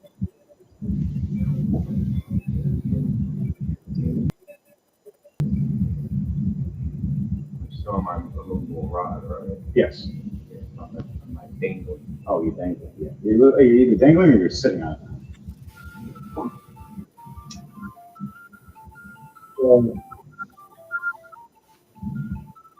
What was what are you doing to these guys?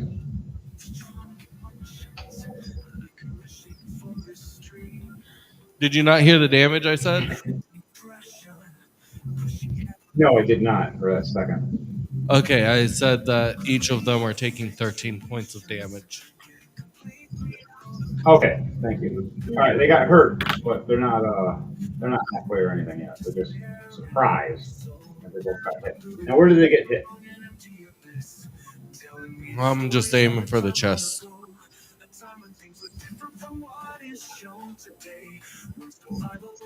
You knock them down twice and hurt them.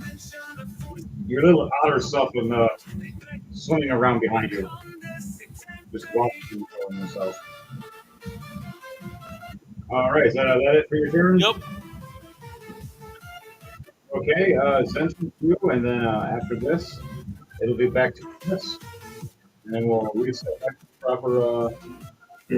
Yeah, we're James, Chris, and we'll go back to Bonnie and Jordan. We'll be back to the proper number.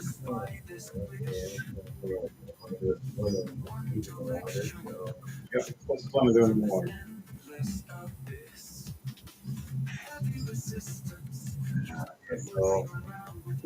So this was creatures around us, right? Yep. The Reuben, like hanging on the rod there in midair. This the staff swinger and a jet block and a drunk Goliath. Some spirits underneath the water, lifting out Reuben, like Reuben drops down on top.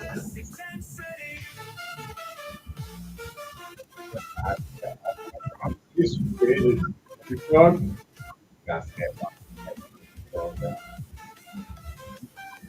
Right here, my friend.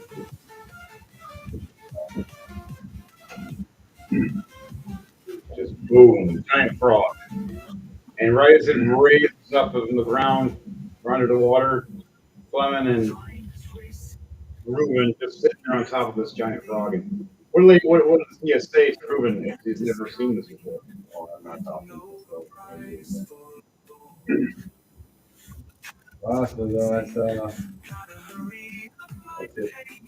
drink it right now. So in reaction, we'll just have mostly facial expressions of just "whoa," yeah, and that's it. Kind of like that's cool. I know. Gotta put that in art later. You know. So They always got it. no, they don't have to. I'm just saying the reaction. What they're meeting you know what they say. You can put whatever the hell they say. One guy says fish tacos, the other guy says buttered toast, and they slap somebody and kill them. I don't know. All right, let's go with the next guy after that. Chris, you are up next. My turn.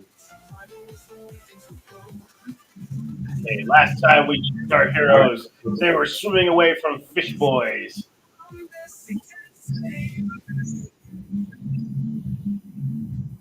I continue. My orc continues to swim towards the shore. All right, you guys swim towards the shore. As you get to it, you see an angel standing there on the water, firing arrows at these two fish people that are throwing spears at you guys. They're both about 20 feet away from you guys. You got a little closer. You gonna fight these fish people?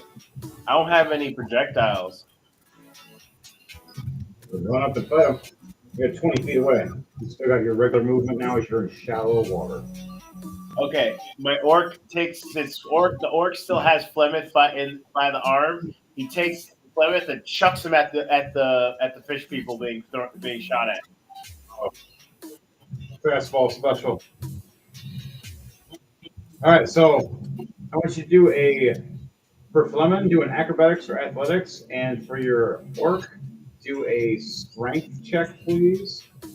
A strike check With advantage. Dexterity. Yeah, that'll be the big person. No, he's strength. The other one's dexterity, or the other one's going to be like Oh, dexterity. strength. Yeah, so Plymouth gets dexterity. Your orc gets strength. His gets strength. So you roll for each of them, and let me know what those two numbers are. Okay, for my orc is 18.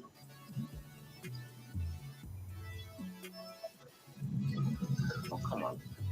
For Flemeth, it's 5.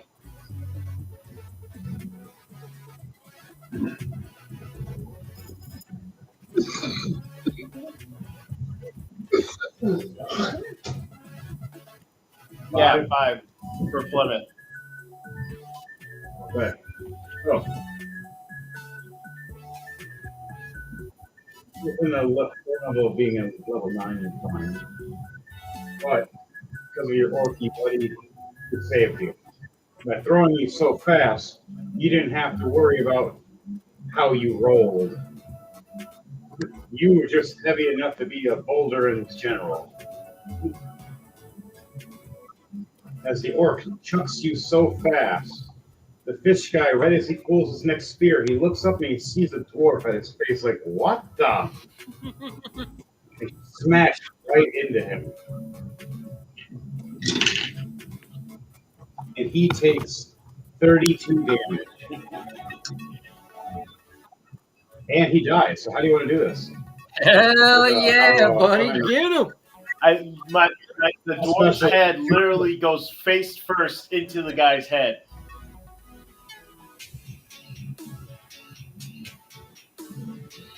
Literally, that kiss of death.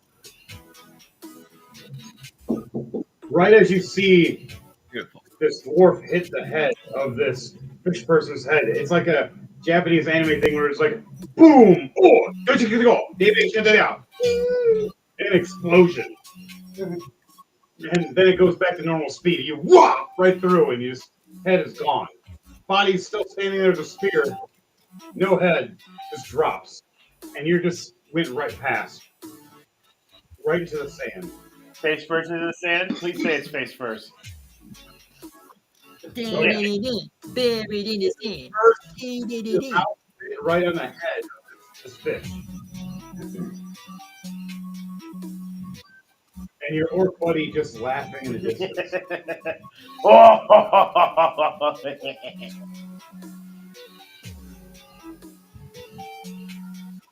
All right, so you guys have made it to shore. Next characters. Who else is making it to shore? This fish Next tastes is too raw. Devontae and Jordan. All right. Now go back to Devontae and then Jordan. So it's back in order. Wait, can I say one more thing about Oh, Plymouth? yes. As he hits the ground, his bare foot is twitching in the air, just to add comic relief. Nice. And it's the foot without the boot on.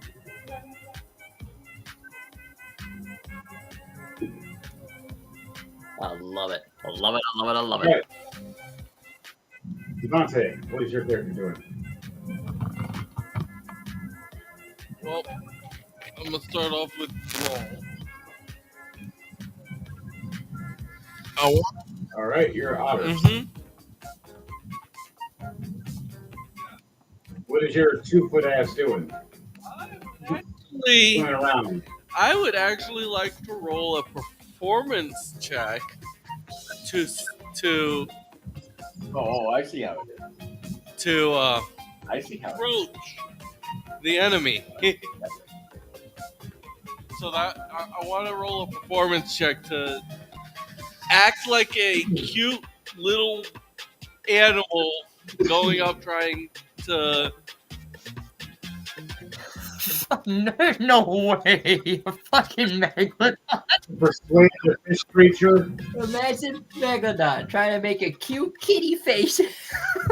I'm not a megalodon anymore. Not anymore? Okay, sorry. I turned into an otter now. Oh, that's so cute. Fuck, Abner might fall for it. Okay. 19 minus 1, 18. 18. All right, you get to it. And this creature looks at you. And originally it was going to stab you with a spear. Aww. So Thinking you're all cute. as I'm going around the legs of this fish person,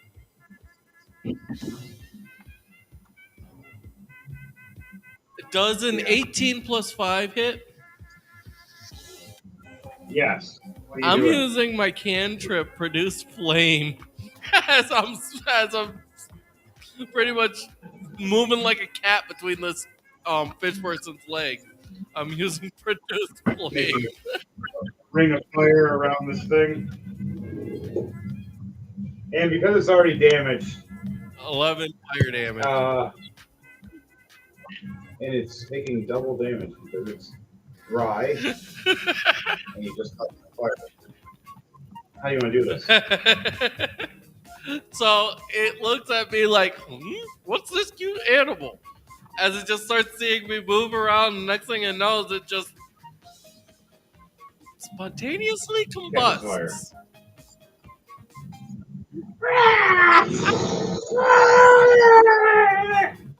And drops down a cooked fish. Then you can start eating it. Fried salmon. Sounds delicious. How'd you know? They're like piranha people. Why you gotta make me hungry in the middle of a battle? Planetar Angel just heads to shore. He finally puts his feet on the sand and walks back.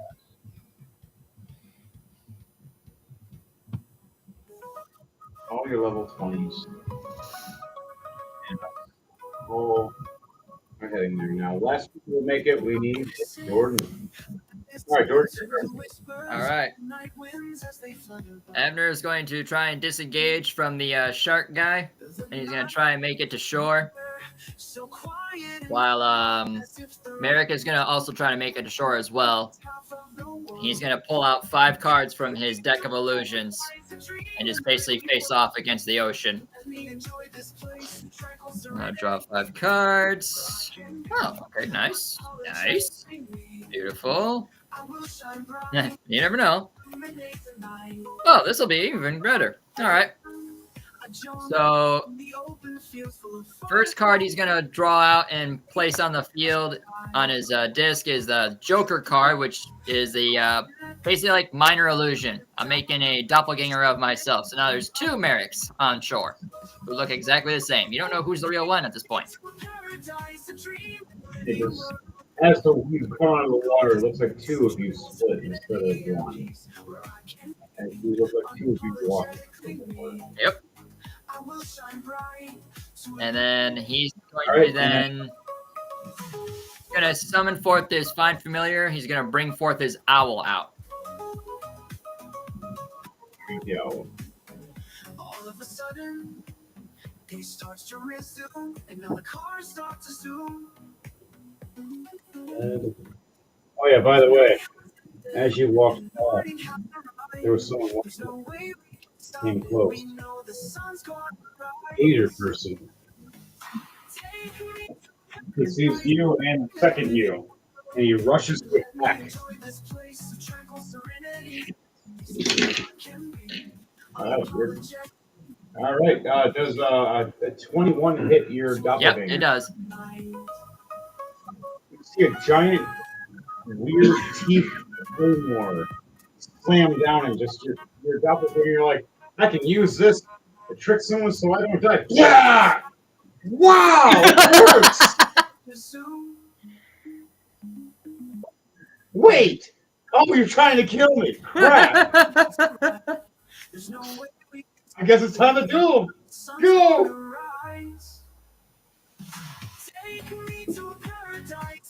And it looks at you, confused and angry and hungry. That's all right, because the next thing he's gonna do, he's gonna draw a card and he's gonna play Frost. I think it was Frost Touch, Chilling Touch. I forgot the name of the spell. Not Shocking Grasp. Chill Touch, I think is what it's called. Double check. You buy the special animated Yep. cards. Chill Touch. That is. What it is. All right, 15 plus 8, 23 to hit. Yes, we did. All right. 2d10. Takes 11 points of frost damage. Okay. So, you damaged him. You didn't hurt. You didn't hurt him too bad though. He looks at you surprised and angry, a little frosty. He shakes off the frost, pulls back his big blade. You see it charge up with electricity. Smiles with giant teeth. Blood trickling down. You start noticing when the blood hits the floor, though, it burns the sand like an acid. Ooh. He's going to take a reaction. Jeez, you want to roll nice for me now? A nat 20. Oh, yeah, that hits. Swinging.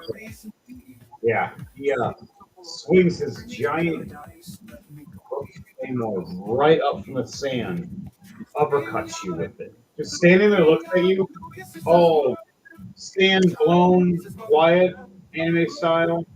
You and him looking at each other. You look back. You look at him again. Wham! Wham! Just up. He doesn't even move except for the arm. That's all you see was the arm go. Whoosh. And you flew. You went up 15 feet in the air and you came back down, hitting the sand. Luckily, it was sand, so you didn't take damage. But the damage you did take was 15 damage of bleeding bludgeoning damage. Ouch. Also, 5 points of poison damage from this blade. All right. 15 times, so 20. And then 3 electric damage. 23 altogether. All right. See it cracking. Hey. Not well made. He smiles and smirks though. But that was his reaction. What are you gonna do to that? You just got bitch slapped, hit the ground. You get back up, dust your shoulder off, and you look at him. You're like, ready. That attack was good, but I'm going to take some of that life points of yours back from me, buddy. And I'm going to use Vampiric Touch. He turns his head at you, confused, like, what? And it sees you put a card down, and it glows on your, what color is it that your platform looks like on your disc thing? We're going to go with like a... Ritual disc? It's more like a... what's the name of that color? It's like... magenta. We're going to go with magenta. Like a magenta? Yep. So it's like a magenta glowing energy as the card lays down across it. What color are the back of these cards? Red. All right, so they're like a red with these unique sigils of certain aura from certain god that you say made a pact to deal with years ago to be the greatest card game duelist ever, no matter what it was. As each turn you just pretty much do a goddamn sorcery. All right, I'm gonna roll for the necrotic touch. Woo! That's a dirty 20. Ooh. 12 plus 8.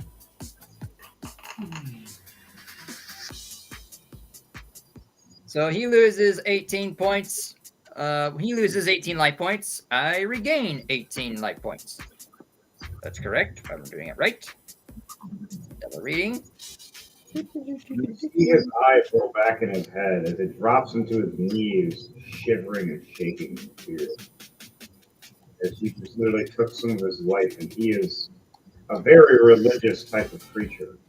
He also takes 3d6 of necrotic damage. Give me 1 sec. He takes 8 points on top of that. So 18 plus 8 takes 26 points altogether.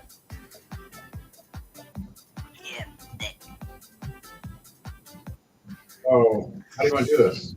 Woohoo! Let me get my life points back. There we go. So he gets back up. Merrick gets back up, stares at the opponent. His eyes just narrow. He puts his hand over his deck, and he's like, "Sorry, bud, but I'm gonna need that those life points back." Draws a card, looks at it, and sees it's a heart and a Grim Reaper on it, and he shows it to him. And he places it on his dual disc and said, "Now give me some HP back." And you just see this black aura flow off a card, and 2 shadow-like hands reach out, grab the guy's shoulders, and pierces into him. And it shows like as if pulsation of like blood to the veins through the necrotic arms, just pulls life force from the dude's body, and you can just see him shrivel from the attack. And you see my character's scratches just heal up, not at 100%, but some of his bruises and his torn clothing are fixed a little bit, so he looks a little bit better. He's not at 100%, but he's all right. It's a little rougher this time. Nice. Okay, so you make it through and kill him. All of you make it to shore. You see Mayhem and all the rest of the level 20 standing there on one side. You see the rest of you level 9 standing on the other side. Mayhem looks over. All right, guys. We're only going to leave a couple of you level 20s out here.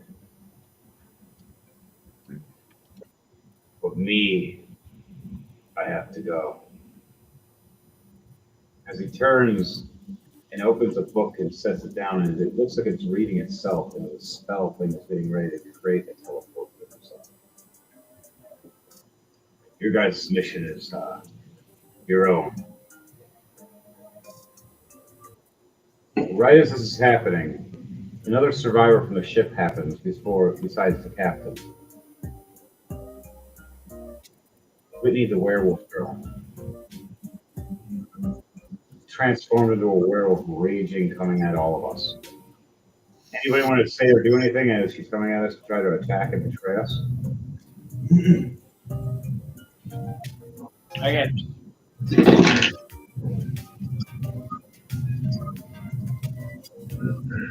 Ulrich Scattermace points his firearm and says, "I'll take care of this. I got silver bullets and all." Shifts the rounds over and just boom, boom, boom with a 28 to hit, doing 27 damage. Fire again for a second time. Nat 20. Ooh. Doing 25 damage times 2, 50 damage. How does he want to do this? So what I say is, never turn your back on mayhem. Know the rest of the crew, and this is what happens. It just rips right through as you see her just get ripped apart and fall down. 1 death save fail. 2 death save fail. That's 15.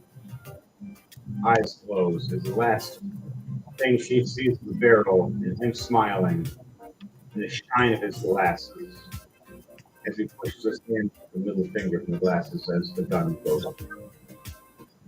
We'll let that wash into the water and let something eat it. Walk away now. And Scattermace smiles with his dark. My job is to take care of the dirty work and clean and protect whoever I'm paid to do. Speaking of, and the rowboat finally makes it across with Princess Ophelia. I could have used ice or something else, guys. No one woke me up. I got launched out of bed through a window, high velocity. I'm confused. Yeah. I just landed up the sex net.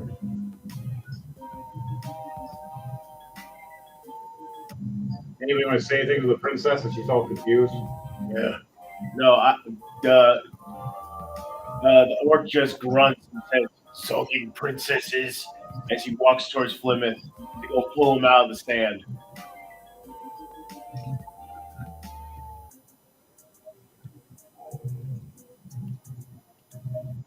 Mayhem nods his head. He's safe with her. Protect her. I must go. My plan needs me. No. He laughs and just a portal opens up. He stands, waves, the book flips back into his hand, he's on his hip. And the teleport takes him right to the sanctum. All right, guys. You guys want to still double your characters, or do you want to go to your just level 9s now? I'll spend Your choice is up to you. We'll let 1 or 2 people stay with a double, but everybody else has a choice of switching. If not, I'm down for all of it. It's going to get crazy, but at the same time, it's up to you. Just stick to your 9 only. Anything you want to leave as a gift from your 1 character to help your level 9?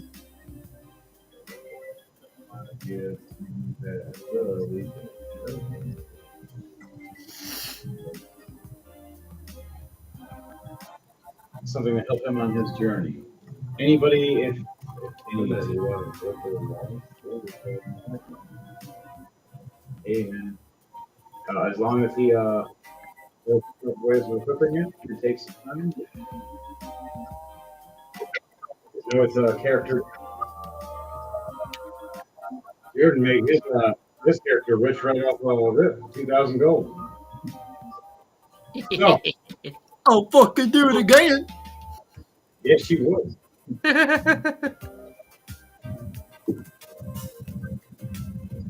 You see Mayhem lead off. Scattermace gets ready to look around, go. So we can do this and look around here during this nighttime and find what we need. They shine during the night. Or we can do this during the day. Either way is dangerous. So it's up to you guys. What do you prefer? Death of the day or death of the night?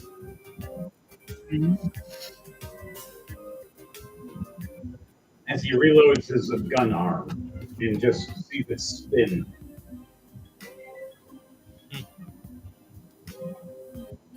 Well, nighttime is when I'm more powerful, but if we are going to be doing this now, I might as well. As he sits there shuffling his cards. If you're more powerful at night time, then let's do this. My gun does it no matter what's day, time, direction. As long as I don't misfire. Which is rolling that one. And I blow up. My orc can see in the dark. So we have a guide. It looks I like. don't think really to see in the dark, do I? All right, everybody. If you want to speak up about that, while you're standing there next to the campfire, as we're all getting ready to plan to go out in the forest. I just agree for the dark.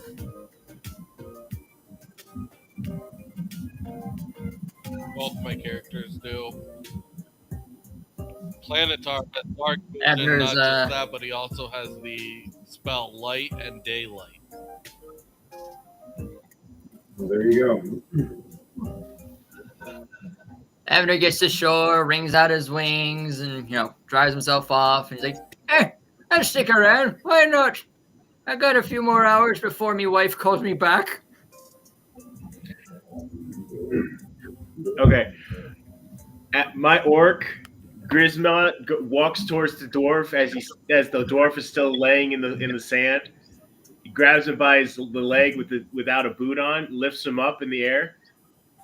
Dwarf suddenly wakes up, punches him right in the face.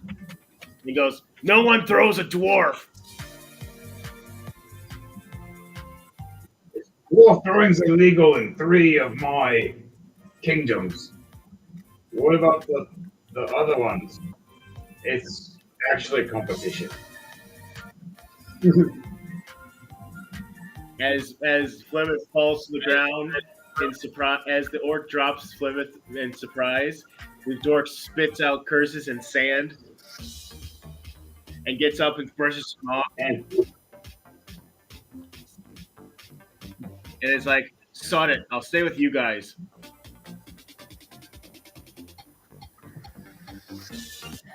More the merrier. Scattermace looks over going, okay, so who can see in the dark? And who's good at doing certain things at night time then? You guys get to have a plan before we go. What will it be? I'll give each one of you 2 turns to devise a plan of discussion. So what is everybody's plans of discussion? Who wants to go first? Abner walks up to the group and just says, I can blow shit up. Scattermace looks at you and goes, I've seen your record. You are wanted on the other continent for many reasons. Most of them are. But for hell, here you're technically not wanted at all. So hey, if you're technically part of my fire brigade, all the fires are legal. Because this Good is thing my. I'm on vacation. You know what? And he throws you a pin. You're part of my fire brigade. I want to see some of that later. And he walks away. That's a promise I intend to keep. I go and poke the pin on my shirt and probably poke myself in the chest. Sorry. Now you have herpes. I mean, oh! Droll looks around and says, I may not be of any all that much help at nighttime, but I'll give it a shot. as he takes a swig of his mega spice rum. Mind you, you are a black dragon. Really fucking hard to see you at nighttime. You have an advantage now in stealth. The orc and Flemeth walk back to the campfire. But I'm also taking a swig of the mega spice double X triple skull rum. All right, so roll 6 Constitution saves for me, please. And then you said you're walking back. Flemeth still cursing under his breath and spitting out sand and wiping sand off his face. The orc chuckling about the hit in his that he just got, and he yells, "Oh, I can see up to 60 feet in the dark." And Flemeth goes, "I'll stay with you guys. It's not like I have any better place to go anyway." Scattermates looks over going, you can see in the dark, how's it? We got out scouted, looks like. Remember to look forward. We need you. Things might bump in the night might just eat us just right. He looks over. All right, guys, we have one thing. What about the rest of you guys? What else can all of you do? Merrick goes up He and looks shows his over. cards that he has, like, this is all I can do. Abner looks at him. Play cards? No. This is how my magic works. I can You're use magic Gambler. to summon things. You just gamble people away. You steal their souls with these cards. Some of the cards, yes, they can do that. Other cards is more of like summoning monsters or attacking them. It's complicated, but I can do that. So if you need someone to summon a creature to, cover your flank or something, I can do that. Or just be big aggro and have them like, notice me. I can do that. As for the dark, I can't see that well in the dark. Leave him in the middle then. I think he'll be better there. What about you, little man and dwarven friend? Reuben and Let's see. Lemon as well. Oh, What do you well, I'll be damned. I can see in the dark. Someone has to keep this stupid git from getting lost.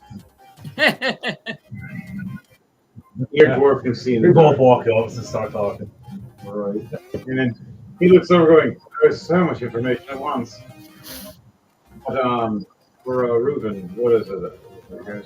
I'm just gonna get here. Huh? He's just gonna sit there. Alright. Reuben's gonna sit and chill himself.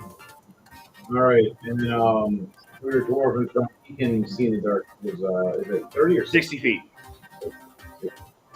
Alright, so for both of you guys. Okay, James and Chris both have two dwarfs, both named Fleming and Flemish. You guys are just off by one letter. My dwarf also has survival skills. Both my orc and my dwarf have survival skill. Nice. And my orc has nature skills as well. Cool. So that's a good thing for all of us. All right, my character can't see in the dark, but can shoot a lot. I also have grenades. That's not the good it's going to do you if you can't see where you're going to throw them. No, but it'll be a good flash for a couple seconds. So, my character is just to protect the princess. He's going to stand and walk with her. I've got those All right, Constitution sweetheart. throws for you. All right. So draw. You're going to be in the back. And one of those Constitution. Okay, so I have a +2 to my Constitution saves.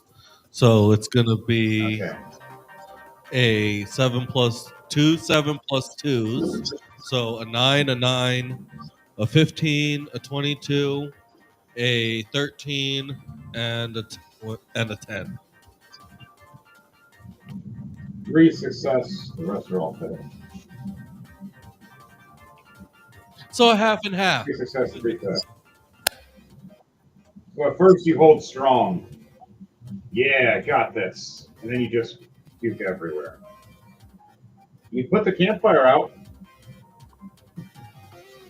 We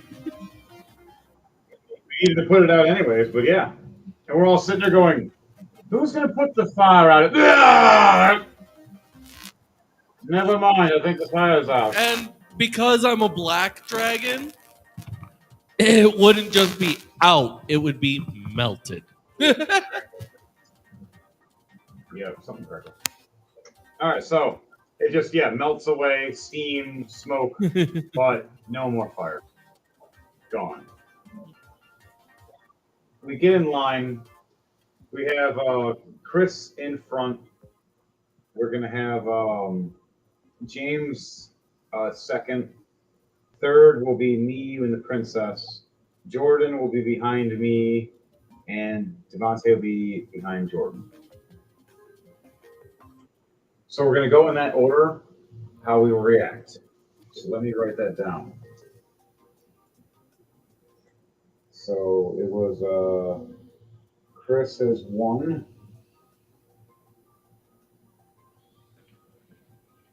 And I do also, James Henry, is- I do have a torch. My orc has a torch, and just double check. Hey, remember that there are things that will bring attention to you. It depends on if you guys want to be stealthy or do you want to bring attention to yourselves. I do. Both my dwarf and my orc have torches, just in case. Hey, if we're wanting to go without stealth, then my Planetary Angel can take care of that easily. Due to the fact that I literally have he has the spell Daylight.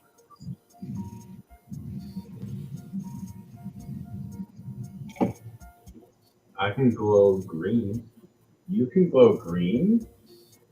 What?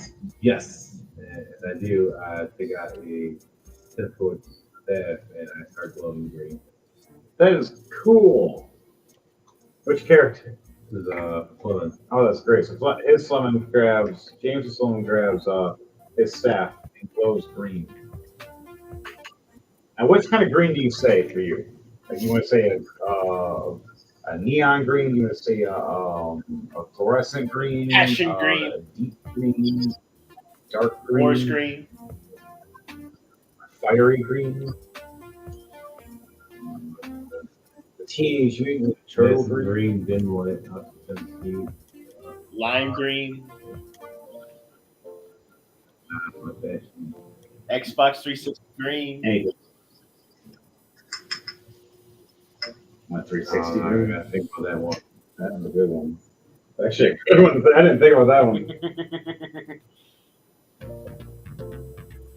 I think my staff down to 6 inches, but it worked.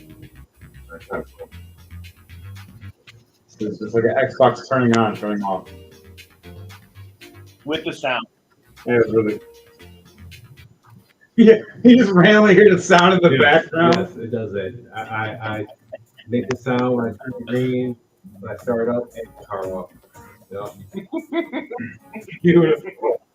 Beautiful. I do now. And we I'm all on just, Xbox. Power to the player. I'm not sure. I'm here to.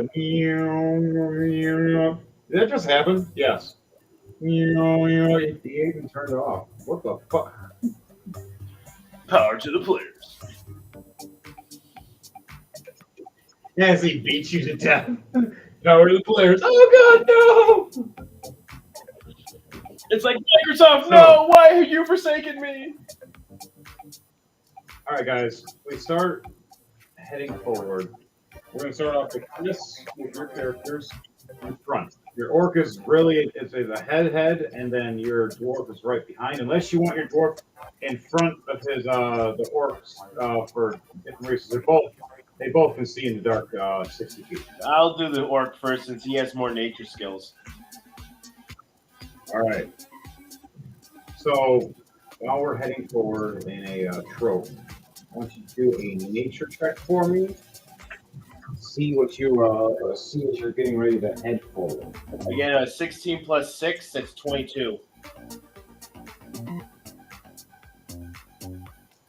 Oh, that's good one. Thank you. It's one of those hidden nature things.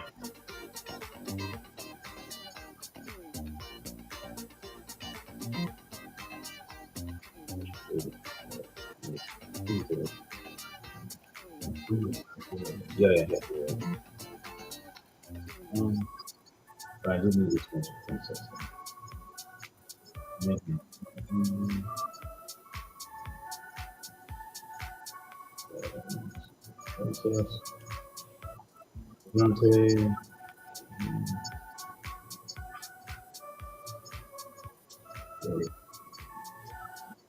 Yeah,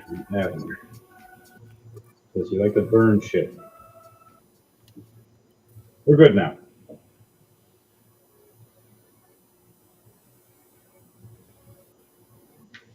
Okay, guys. You're up front. You did a set of 22. You look up to your left and your right, you see all different kinds of trees and bushels. You see these different stones and rock formations, and even steps that were carved in a long, long time ago. You start seeing different kinds of trees that are older and damaged and decayed and webbing everywhere. Spiders, you assume, automatically with all this webbing. Even with being an orc, you know, if you go into a cave of these, it might not be good for you. But fire does work against these guys, many. You know that against spiders. You look over and you see a giant pumpkin. And your first instinct is, tasty. But your second instinct with that high 22 is caution. As you've seen the vines move, and you've seen the little pumpkins around not be pumpkins, but blink. You start realizing it's a giant spider that looks like a pumpkin patch with vines everywhere. You look forward and realize the second we walk in, it's going to be something very interesting.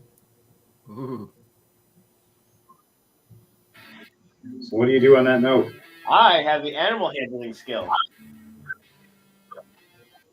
Ooh. Allows me to claim and train animals from handling.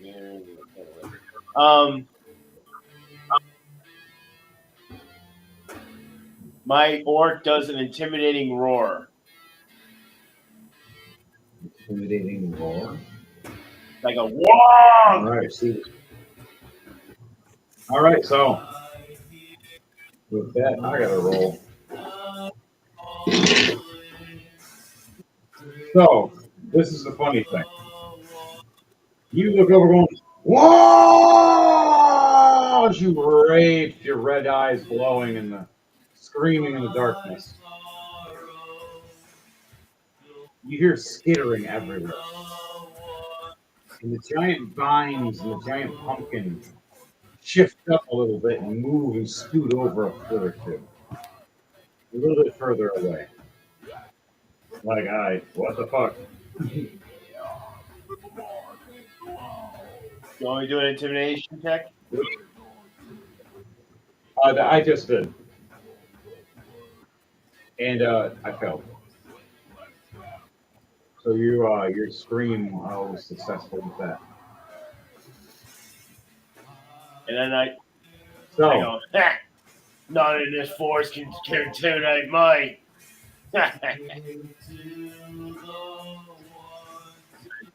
okay, and you guys head Yeah, we forward. start heading forward.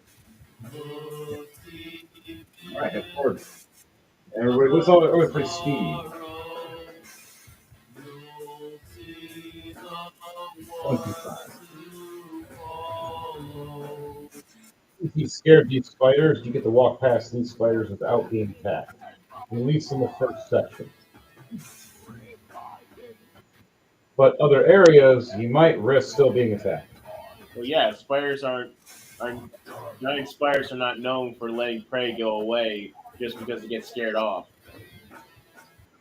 Oh no, they're coming back with more. That's usually how it comes.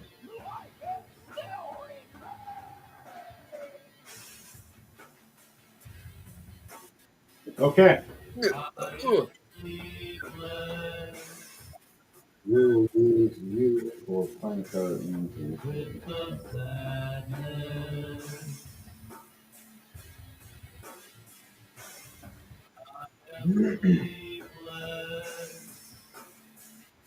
Okay. Next on the list is James. Listen to fun. Walk forward, all right? Yeah, is there anything you want to do? You want to look around? You want to scout? You want to say anything?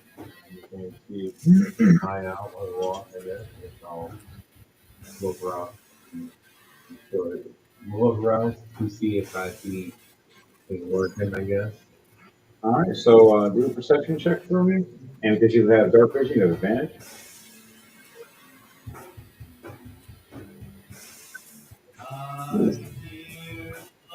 31.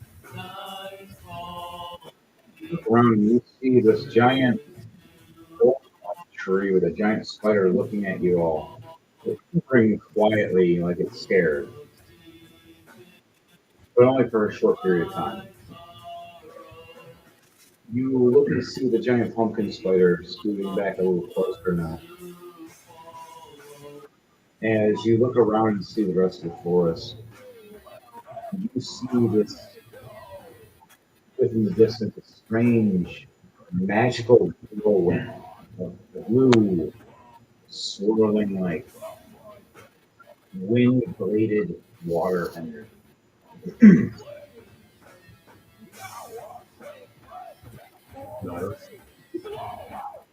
I guess it's dancing around them.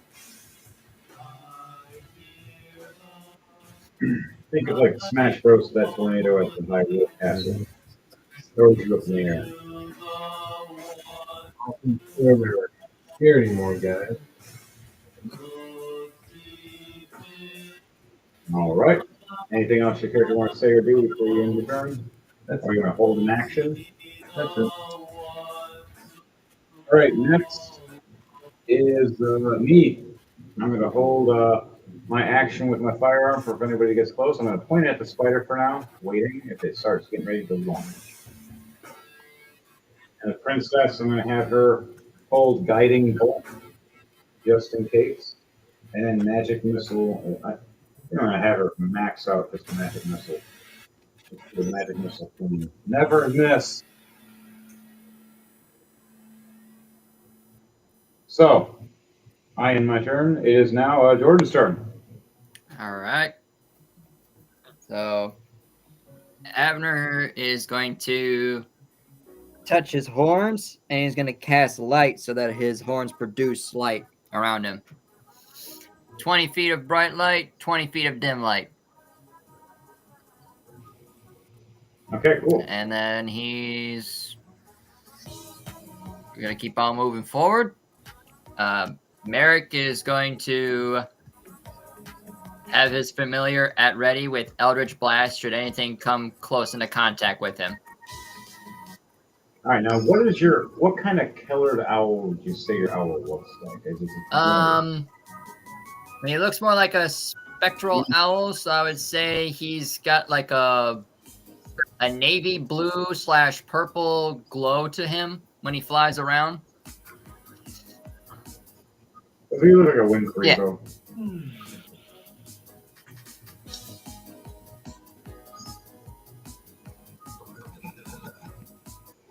So, a ghostly astral, like translucent kind of blue winged Kriegel looking creature floating. It looks like a kind of like an owl face instead. Basically, yeah. Flapping next to you. Okay. So it's ready with the Eldritch Blast to shoot out its mouth at any time. Or flap out its wings, whatever you had to do, or fire. Or out its ass like eggs.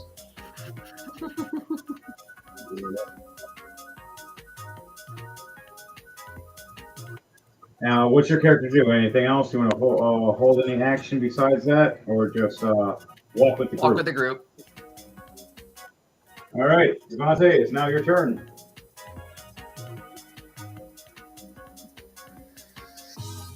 All What are right. two characters doing? Well, Droll's just going to keep walking with the group.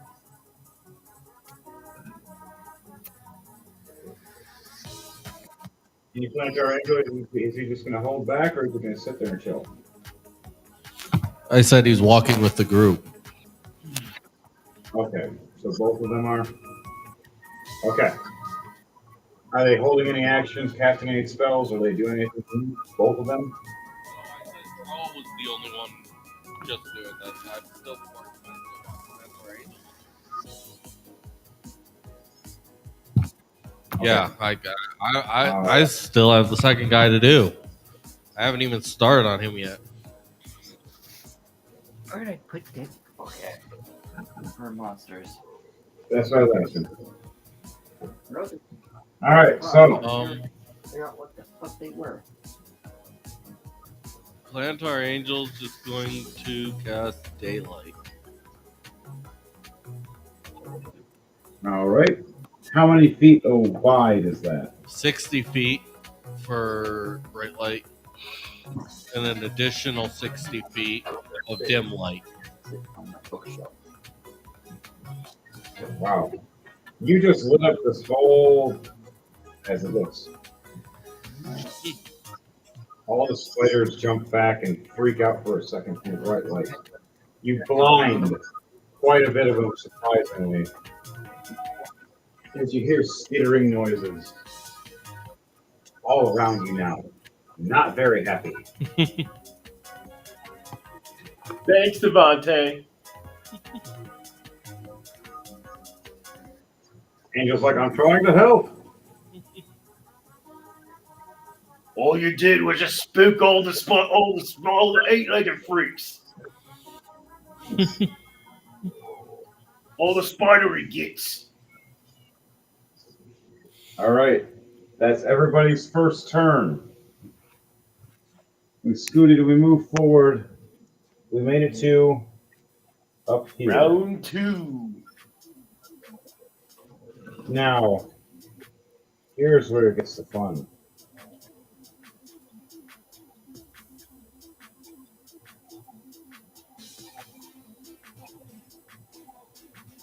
The spider that was on top of this tree. It's getting ready to lunge, and so is this one.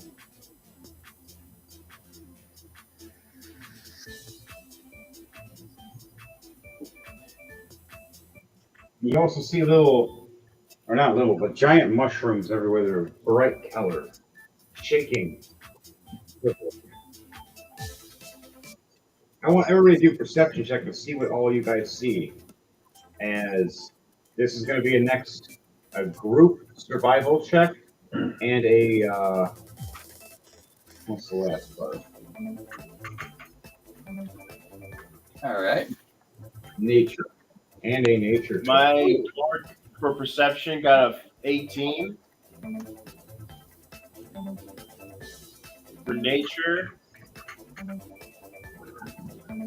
we got a 19 plus 6, that's 25. And survival is 12 plus 5, 17. Okay. My dwarf, perception,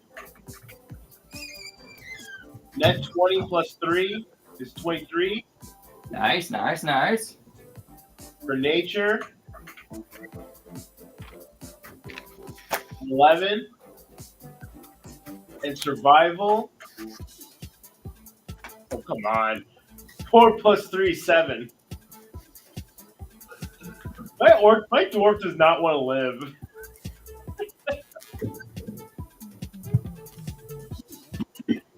He is like the most strange character in that way. It's funny. But he's pretty good at combat. Everything else, he's like, fail, fail, fail. Combat, kick your ass. Everything else, he doesn't care. He's in it for the fight. Okay, James, what'd you get? Perception with 6, survival with 19, and nature with 9. Ooh. Okay, what'd you get, Jordan? All right. So perception for Merrick. 6. Nature. A 9. And survival, where is it? At the very, very bottom. 12. And then Okay. for Abner, So, it'll load. Come on, phone. Perception, 21. Nature, where'd it go? It moved. There it is. 5. And survival, where is it at? There it is. 19 plus 8, 27. Okay. Dante, what are yours? Alright, for Planetary Angel first. Yes.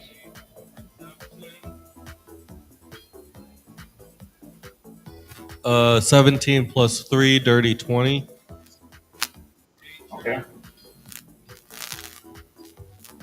Is a 4 plus 7, 11.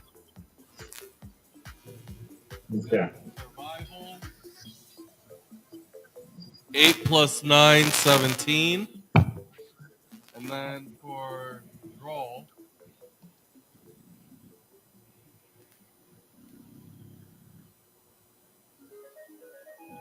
for Perception,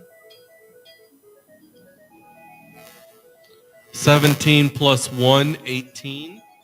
For Nature, Oh, your mic. 9. And for Survival, 14 plus 1, 15.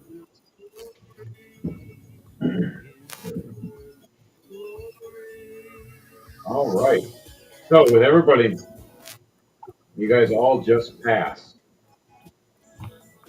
As the spiders are trying to surround you, you see it happening. Now, with that, a giant whirlwind comes around all of you. You see it. Within the nature check of succession overall, you know to avoid it at the right time. And right when it does, some of the spiders lunge at you and attack. And the whirlwind sweeps up several of them. And now you have a little hurricane with spiders being launched in the air. Rain and spiders! Holy shit, now sorry, arachnophobios. It's like, bad stuff's happening. Don't show Derek. Those spiders were hurt in the making of this film. Oh, I actually enjoyed American football. So, these ones step back from the freaking out. This one steps back and this one steps back. You're clear for now as this runs. This over here. And then this.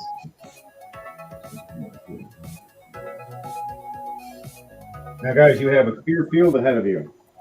You've walked and seen into it successfully.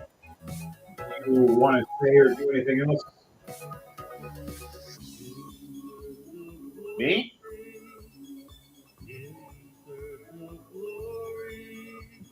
Hmm.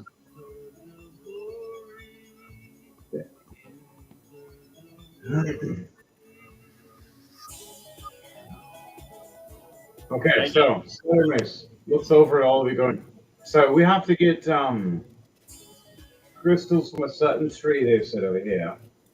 And then they said a couple other things, such as this unique glowing fruit. It looks almost like glass.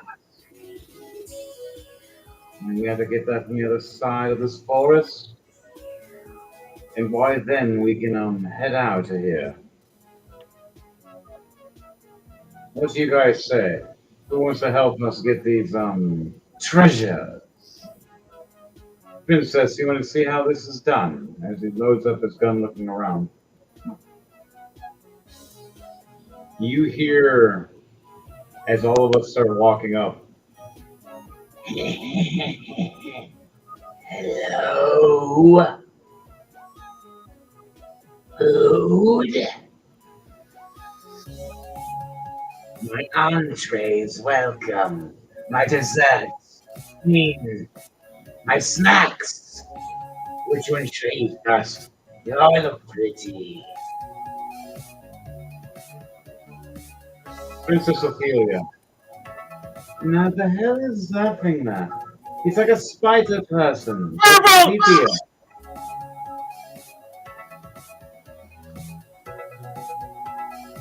Yeah. All right, Abner. How Fireball. dare you enter my house! Fireball, you bastard! What is the dex save I have to do? I think it's, let me double check. But not Merrick, it's Avner. All right. Inventory spells, fireball. It's at 3rd level. Fireball, where are you at? Fireball. At Dex save of least, 19. at least we're outside, and Right. so we don't have to make deck saves. So he rolls a nat 20, but the fireball we're still going to have launch off that hill. So the sheer fact is, it's just going to look hilarious and funny. As you look over, you see this, all you guys walking and talking, and then this creature walk up this spidery body and legs and all monsterish looking and looking at you. And you just see Abner look over, go, fireball, just, and right behind the creature blows up. He's like, what the hell? He looks back over at all of you now going, now it's time to die. As he starts making a weird screeching noise, summoning one of his friends. And while it's making this noise, all of you hear this. I want all of you to make a Constitution save, please, with disadvantage for the screech that is piercing your ears. All right. Well, actually, I'd like to make a reaction as Drawl and cast Sanctuary. Cast away. All right. Sanctuary.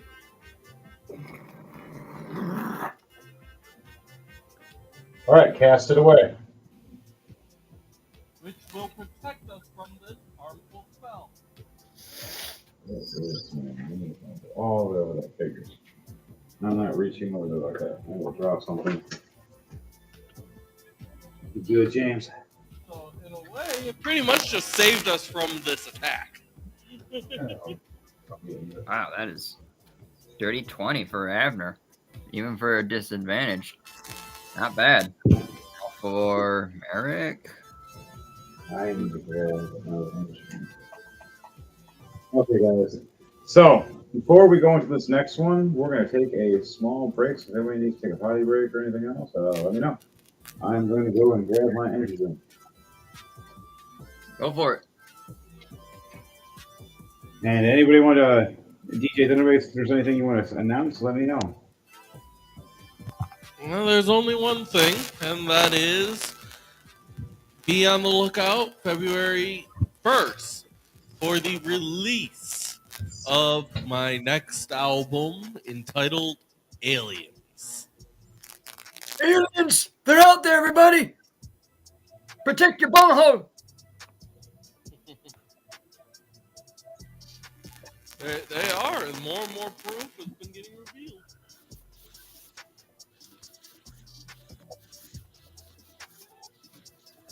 That is all I will say on that. I, too, am going to go and get a drink. I will be right back.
All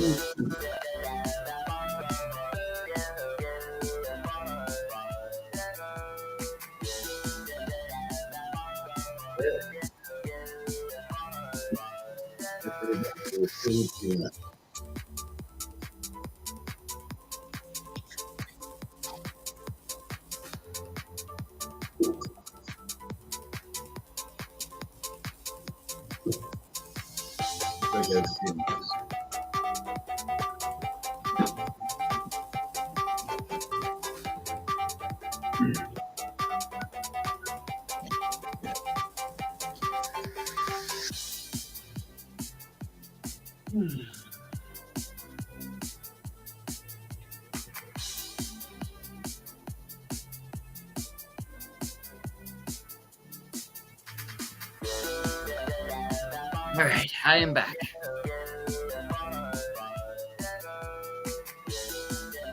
Back to my row.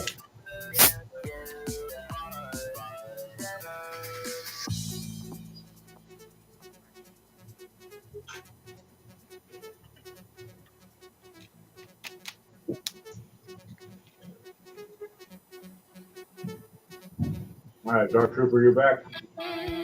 Yeah, here. Dante, you back? Yeah, I never left. All right. All right, guys. Let's start the after part 2 of this. So, you see the creature laughing, and you see with your perception checks that you rolled, this big purple-looking rock at first with feathers shuffle and stand up 15, 16 feet tall and turn around with hooks and feet and screech as this thing jumps down with it. Pull a hook forward, and it screeches at you all.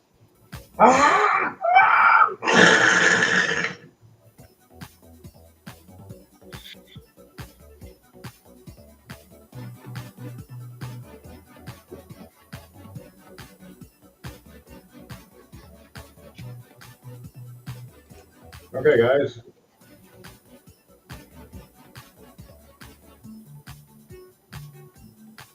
I'm gonna go back into the order, so we can just do it that way easier. First up will be Chris. Second, James. Third, you with the NPCing. Fourth, Jordan. Fifth, Devereaux. If anything, I'll switch with Devereaux. I'll have Devereaux be 3 and I will do NPC. Okay. All right, so Chris, you're up. You start this with your characters. You see these 2 monsters right in front of you. What do you do? My orc again roars with a big, loud wog. Wog! Eyes glowing red with his scimitar in one hand and an axe in the other, and a hand axe in the other, I should say.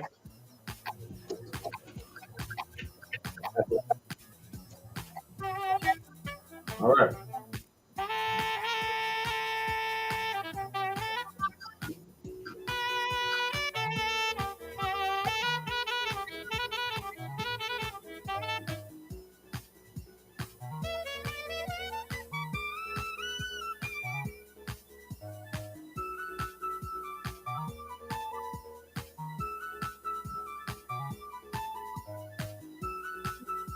You may do an intimidation check. Oh, yeah. Do intimidation for me. How do you know what that number is? Choose a certain number. 19 plus 5, 24.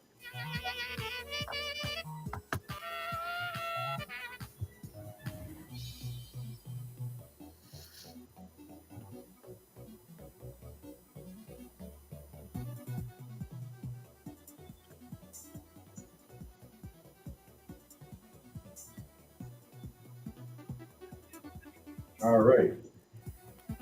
Now,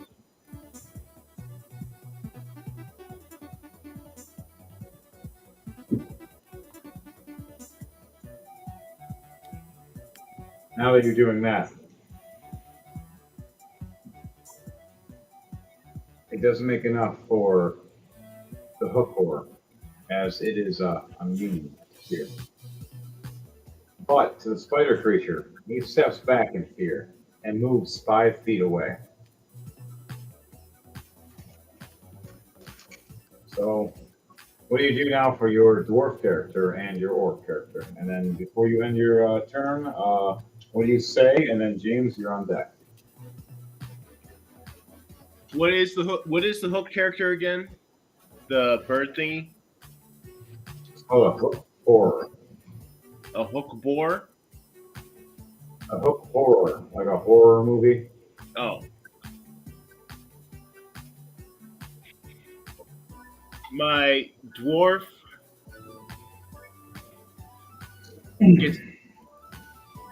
gets ready for battle with his staff, doing spins and stuff to get ready for battle. All right.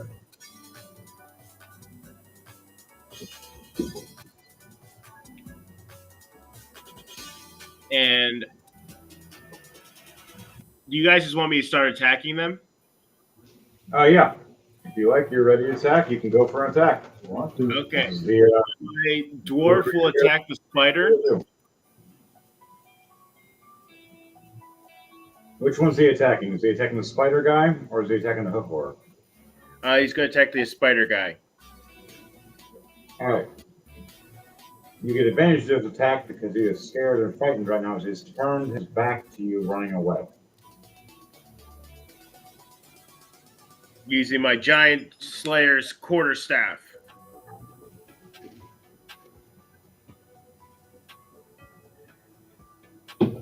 And oh my god, I got 12.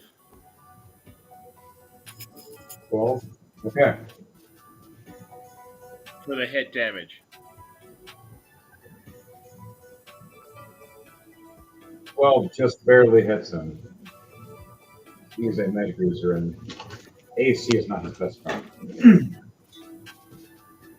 And I got a 7 for the damage. Okay, so 7 damage.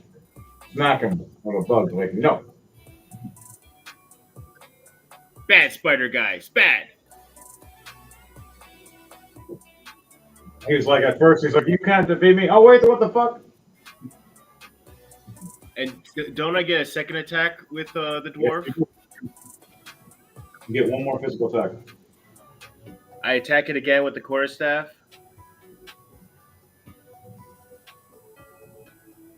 Oh, come on. I got a 9.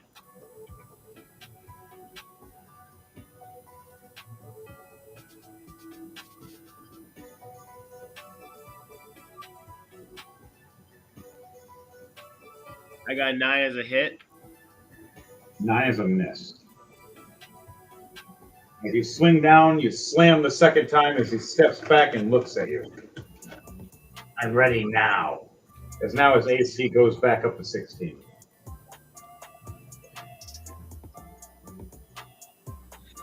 My orc will attack the hook horn with my All right. scimitar.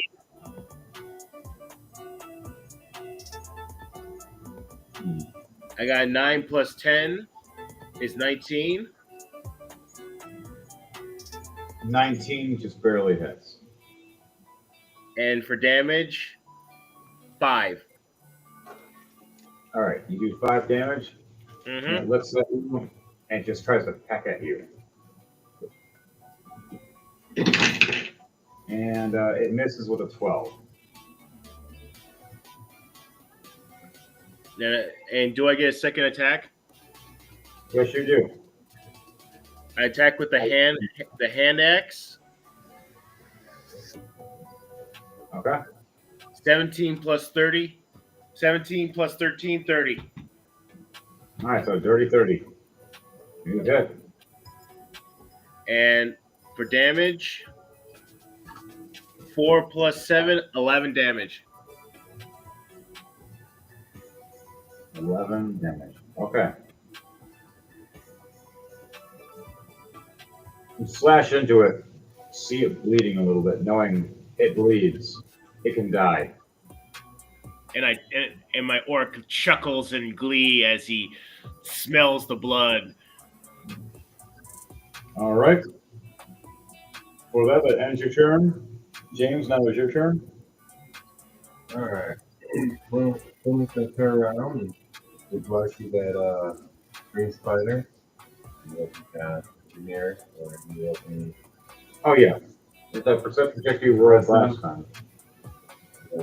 He's gonna run up to it while springing. He's gonna swing with his great claw. All right. First attack, and a 25 to hit. That's a hit. Uh, 11 points of damage. Spider. 11 points of damage. Okay. And then he's gonna swing again. Only a 14. 14 hits. AC is a 12. It's slow. This one is, at least. 16 points of damage. You hold it bad. Not dead, but it's getting there. Cool. That's my turn. All right, your turn's done. Yep. All right, Devontae, it's your turn. Then Jordan, you're up behind Devontae. Is there anyone injured? I am. Green spider next to me is injured. I took a hit that the princess is going to take. So I'm 14 damage down.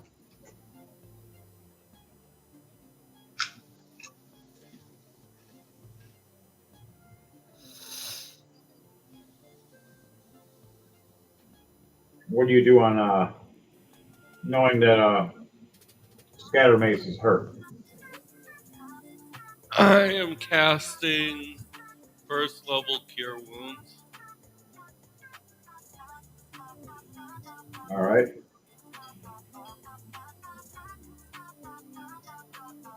Giving you 12 points of healing.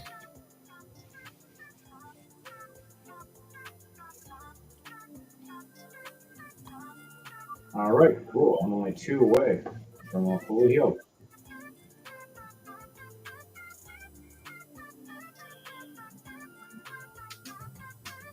What is closest to planetary?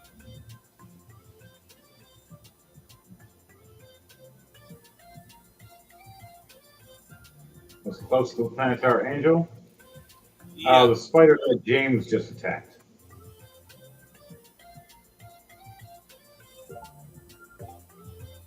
I am going to rush it.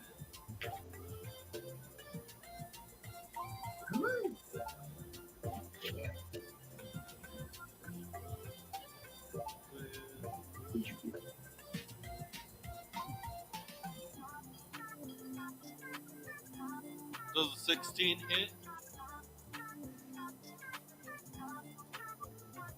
The 16? 16 does hit. Yes.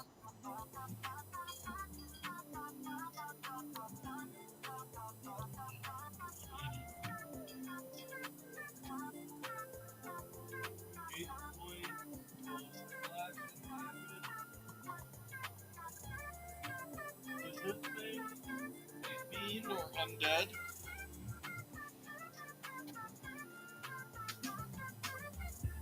All right, it's about halfway dead right now. It's not dead yet. It looks No, I said, is this a fiend or undead? no, it's a giant spider creature. It acts like a giant pumpkin patch, and you get close and eats you. I almost forgot to bring it back up, but when Abner cast that fireball, the creature took 12 points of fire damage. All right. failed his save, he would have taken 24, but since he succeeded half that, he took only 12. I was 12 was. My apologies. I forgot to bring that up. That's fine. It helps. I was just asking because if it was a fiend or an undead, I would have to have two. Now, for the spider guy, he's a fiend, yes. Okay, then yeah, that's what I was wondering is if Okay. it was a fiend or a undead. I was wondering if it was one or the other. So then, 20 points of radiant damage then.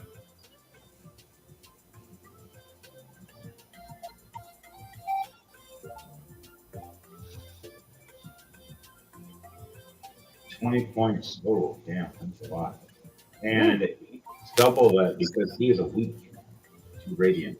He's 40. He's not dead yet, but he is close now. He is hurt. In the hit, You hit. I'm hurt. Oh, I'm hurt. Oh, yeah, I'm hurt. 15 Oh, I am hurt. I am very much hurt. slashing damage, and 8 points of radiant damage.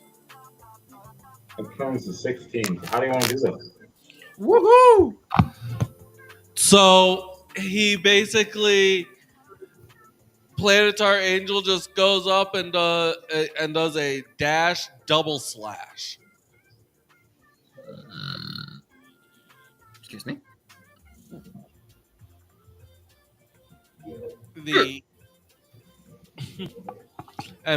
So basically he goes up, does a double slash, so there's like 2 hit spots. He goes back behind, and then as soon as he comes sliding to a stop, as soon as he hits the stop, a giant white beam of light just explodes off of the spider from the radiant damage. Beautiful. And then nothing more. And that ends my turn. Okay. So your turn is done. Now, Jordan, it's your turn. All right. So we have just the hook horror still standing. Yep. It's standing All there right. all confused. Master's dead. And it just wants to eat you guys now. Are my allies in range of it being attacked? Like 20 feet away from them? Yes. Fuck. Okay, never mind. Can't do that then. There are 2 people attacking at close range right now. Ah, shit. Never mind. I'm gonna, instead of, Ever was gonna use Fireball, but since he's got his horns lit up and he can see his allies right up at it, he's just gonna use Lightning Bolt instead. Okay. Gotta go back to the character sheet for Avner.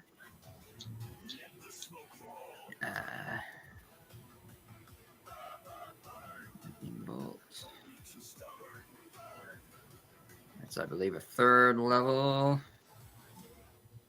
Where are you at? There it is. All right, so needs to make a dex save of 19. 9. All right. He's taking 32 points of red lightning damage. You see this red lightning striking and ripping all across its body and start hearing it screech and zap lightning around it. It's not dead, but it's hurt now. Avner speaks. I hear shock therapy is in session. Here, let me give you a hand.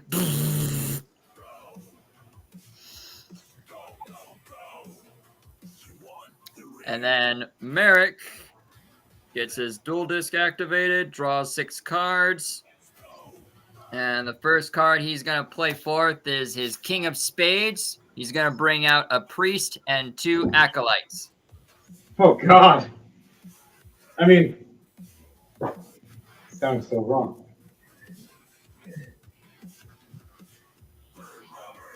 As for one of his actions, and then he's gonna have his familiar, his owl. I'm gonna call him Octo, short for October, but Octo is gonna fly up towards the creature and is gonna use Eldritch Blast on it. I made a whole blast. It's a blast. Uh, Oh, fire your laser. Eldritch Blast. Let's see if it hits.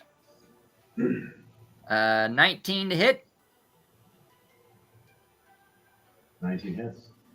All right. He takes 14 points of Eldritch Blast. 14 points. Nice. Hurt. It's you can see it now. It steps back, blood trickling down its face, shaking, trying to stand up and slash again and miss. All right. Anything else you doing? That's all that Merrick can do at this time. All right, Merit is done. Now it is my turn.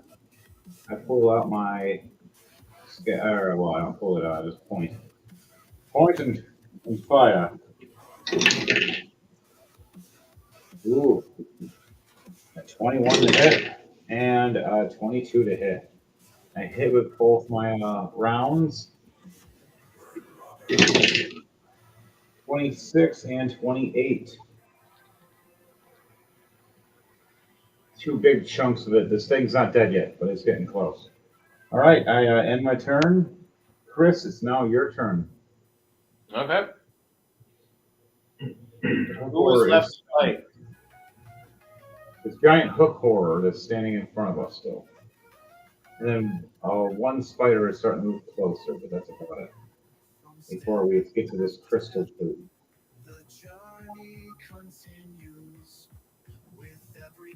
Flemeth is going to attack the hook horror.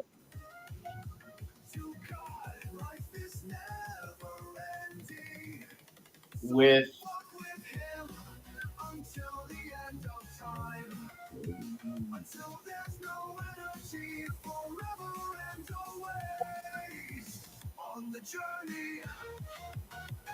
with my staff again.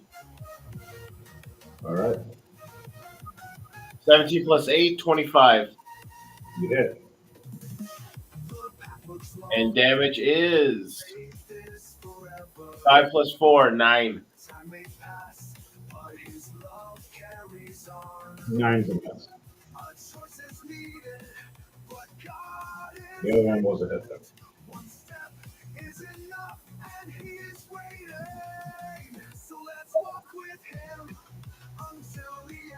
Oh.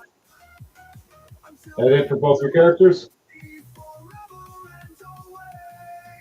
What's up? That it for both your characters? No, then the orc's going to come in and attack with his lucky scimitar. Same character. Next one is turn that into a lucky axe or a hatchet or something like that. And just change the name. That's all you gotta do. yeah, it's a net 20 plus 10. So it's 30. All right. 30, 30. Well, and 20, and that 20, 30. And because it was net 20, I get 2d damage. If you get double damage, whatever you roll, and then it's double that. 3 plus 5 plus 4 is 12. Well, so 24 damage. You don't kill it, but you see its whole left arm fall off. And it looks over with its eyes bulging out like, ah! And the orc just chuckle, and the orc and the dwarf just laugh in glee. All right, that it for their turn? That's it. All right, James, it's your turn. This thing's looking real hurt. If we just took the whole thing's arm off, it's freaking out now. It doesn't have an arm. Big guy. Yep.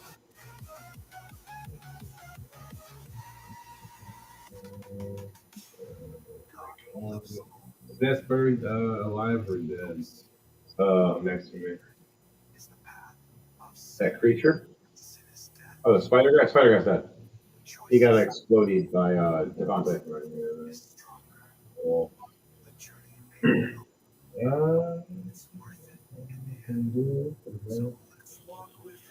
That's all I can do. As far as that's okay. Technically, we're all on. Yeah, he's a spider guy. All right. It is Devro's turn.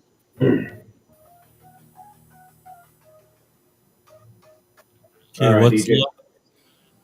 The hook horror is sitting there, and then there's also the giant spider behind us. which is closer to me? The giant spider.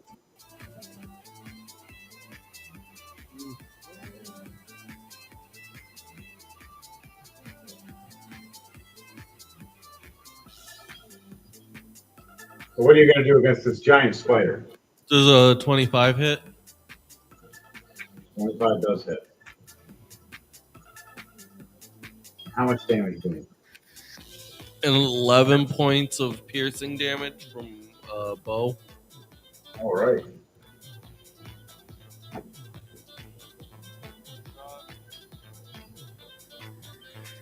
$17, does that hit? 17 just barely hits. Doing 7 points of damage. 7 points. Is the spider also closer to Drawl as well?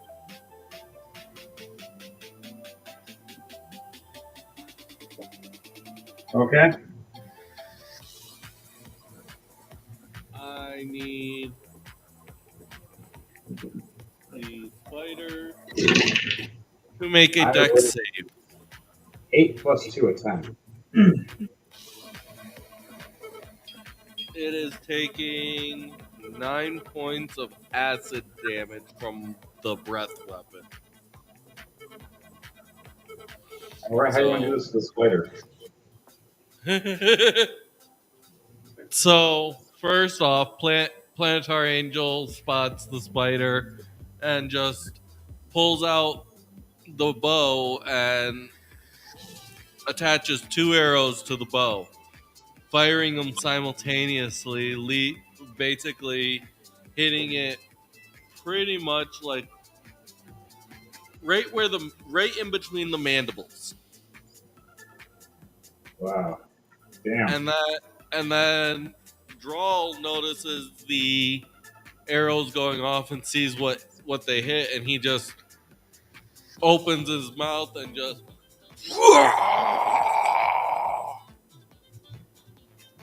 fires his breath attack at it. Like you want to see a neat trick? Rah.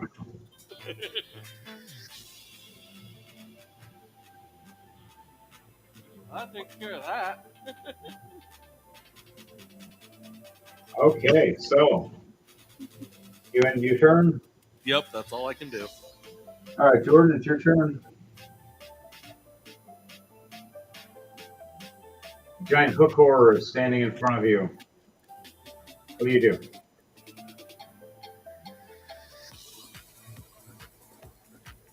Lyden. Jordan. Sorry, my bad. Didn't realize I had it on mute. Sorry, my bad. I was talking and I'm like, I thought they hear me. Oh, no, it's not. It's the mute. So you said someone was standing in front of me, correct? Yeah, the hook horror with one arm. All right. I'm just going to have Abner cast his cantrip Firebolt.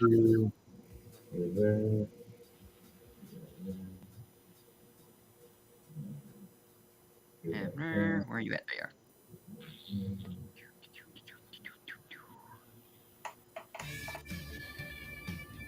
Ooh, 19 plus 11. 30 to hit. 13 to hit. 30. 19 plus 11. Yeah, 30 hits. Hell yeah. All right, he's taking 23 points of fire damage from my cantrip. And then Abner's going to cast again if he needs to. No. How do you want to do this? As the creature is, struggling to fight off against our comrades, he doesn't see a firebolt about, the size of a human hand just go flying through the darkness straight off into him, square right in the head. And he just engulfs into flames, shrieking in horror as his face begins to burn up to the point where you see nothing but his skeletal head, and then he crumples over. You literally just Indiana Jones this dude. Yes. You're welcome, Lenny! You shouldn't have looked. Should have kept your eyes closed. Dead. So, all the hostiles are dead for now. As you guys all walk up to the giant crystal tree. Is there anything you say or do as you start still hearing rummaging around, but you notice you're not fighting anything? As you hear noises now? Hey, hello. Hey, listen. See? Hi. The priest and the two acolytes cards disappear from the field, reshuffled back into my deck.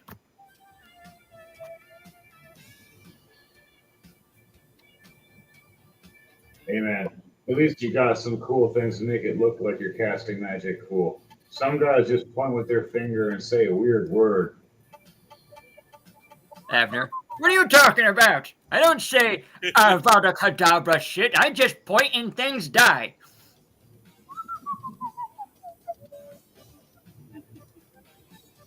Going to kill you later.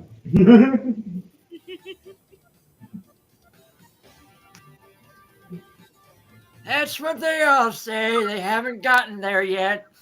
Here, have a happy grenade. Still has the pin in it.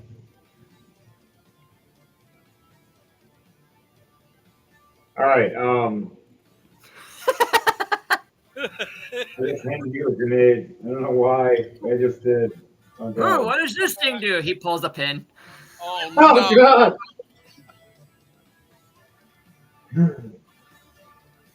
Oh, you're fine. After It'll to be make things go boom. He pulled a pin. He didn't guess. He just pulled a pin. If you pull the pin, are you still holding it? I'm still holding it. I'm like, oh, what's this do? Oh You're flying in the air, flapping, going, huh, I wonder what it... Taking 41 damage of explosive damage, close range, right to your hands, face, and everything else. That's fine with me.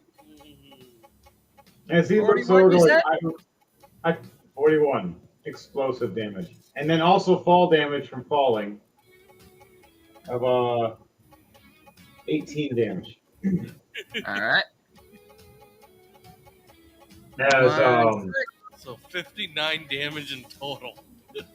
All right. looks at you and goes, yeah, I was not expecting you to actually pull the goddamn pen and blow yourself up. I was just You just giving see, you you can see, like, as if you're looking at a scenery from a distance. You see a dragon-like guy up in the sky flapping. Next thing you know, you see a poof explosion around him. Then he just comes falling down to the ground.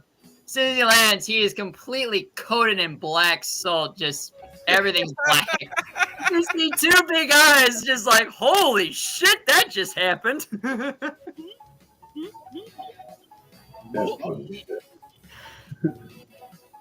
Okay, so I think that did the job, laddies. with the shenanigans, you scared a bunch of spiders and creatures away for a while. At least you can. Scattermace walks up to the crystals. Anybody else want to walk up to the crystal tree? Abner's just crawling at this point. He don't have the strength to walk right now. Sure, I'll go to the crystal tree too.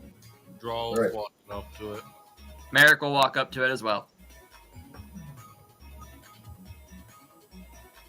You see it glowing as it's like pulsating. Each crystal is pulsating through a different vine in the ground and root in the ground. Thus, the different colors of each one gain energy from where they are drawing from. They turn the leaves into actual crystals that are worth many or more gold or platinum than you can imagine. And also, they're just very cool to have in your house as a random glowing crystal. Or put into a weapon or forged into an armor. Or as something handy that just keeps pulsating. Unless you have something of another one connected to it, it'll make it so they stay bright the whole time. Ooh. Like one on the back of another one.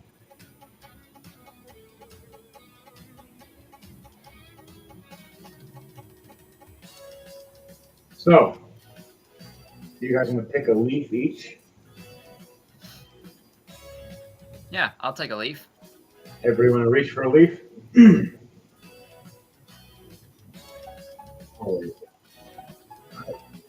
Devontae, you want to reach for a leaf? Yeah. All right, Chris, do you want to reach for a leaf?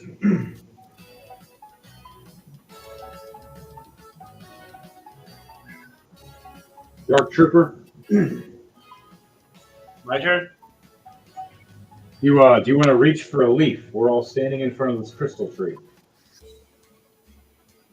Yes, I'll both my dwarf and my orc reach for a leaf. All right. Scattermace looks up and goes, "How's going to reach for a leaf? I'm going to need a minute." All of you that reach for a leaf, I need you to do a wisdom save for me, please. Okie dokie. One thing I was gonna say as I was reaching was I was also gonna cast protection from evil and good.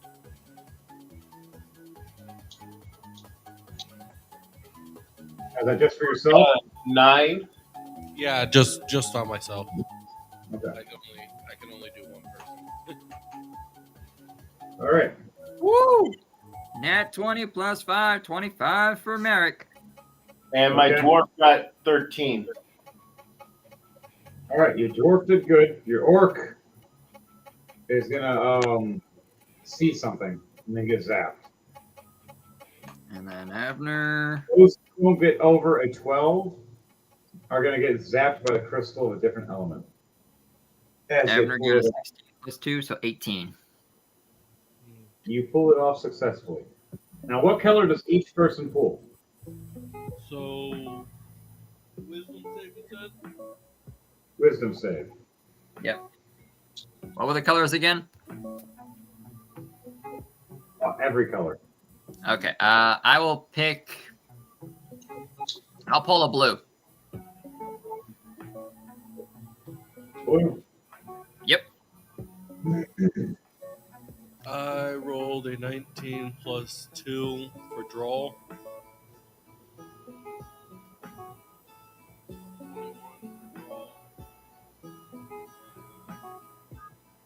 Okay. 17 plus 7, 23.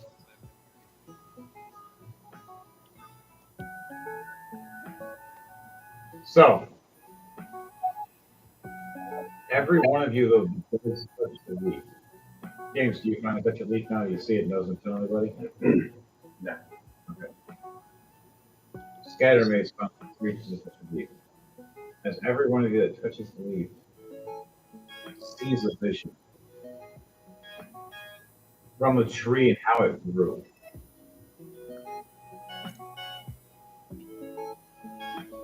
A crystal celestial many years ago fell and dropped to the ground, and their heart beat.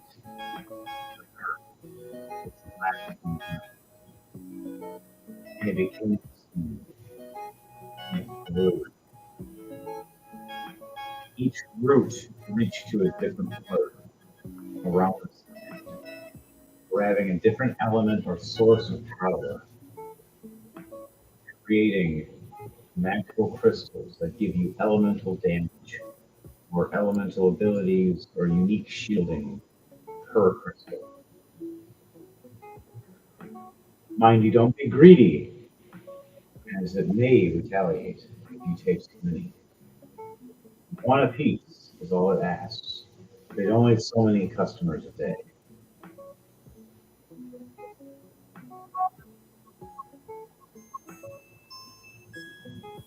Nice. Every moon comes, all the leaves fall anyways, and regrow them every month.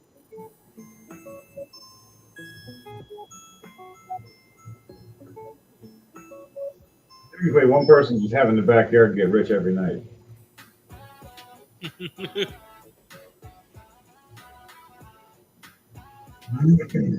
So,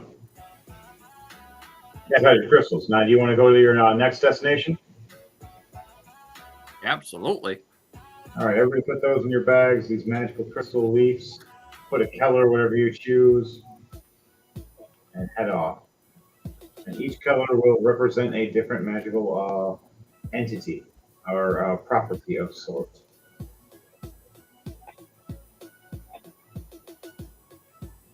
Chris, what color did you take for each character?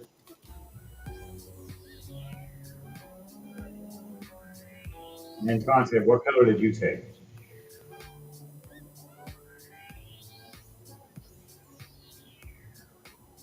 All right.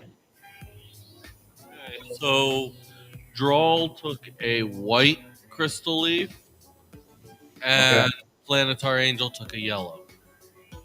All right. Dark Trooper, what color did you take? For my orc, green, because green is the best. Right. And for my dwarf, it would be, let's say, blue. All right. You know, because why not?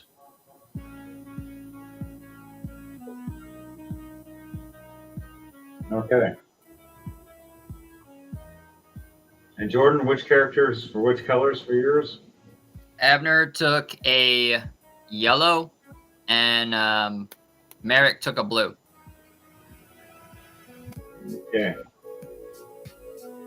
James, there's someone laying on the ground right now. Do you want to take any of it on the ground already? I'm gonna. All right, your character says never mind and walks away. We all grab some, those who do. I grab a purple one, and then I look over and grab a orange one. Walk downward to where the glowing aura is, down this hill. Everybody want to go down this hill with me? Oh, well. Drawl. Everybody that goes down, roll a perception check for me as we head down to the final destination. All right. Merrick will definitely follow.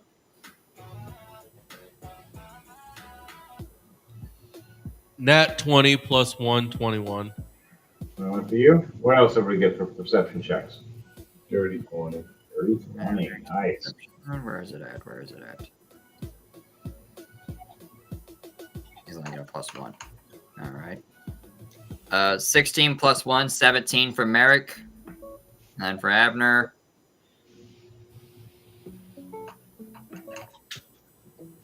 16 plus 2, 18. 18. Okay.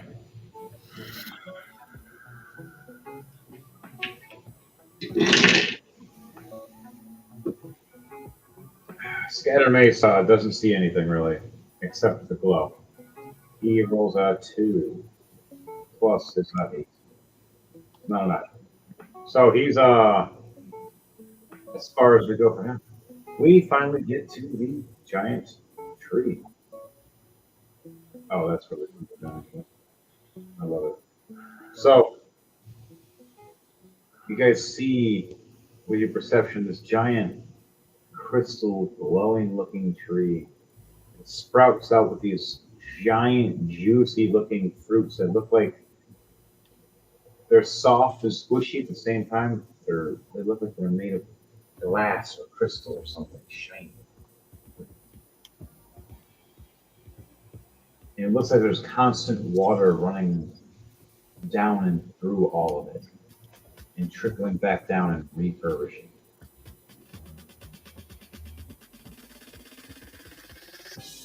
One of these fruits can sustain somebody for a very long time as it constantly refurbishes as you eat it. As long as you have it near water, it's pretty much infinite. Anybody want to see about trying to figure out how to take one of these down and or look around and see what's around or if there's something dangerous or not? With my nat 20, Yeah. was there anything that I could like any like fine details I might be able to see along the tree?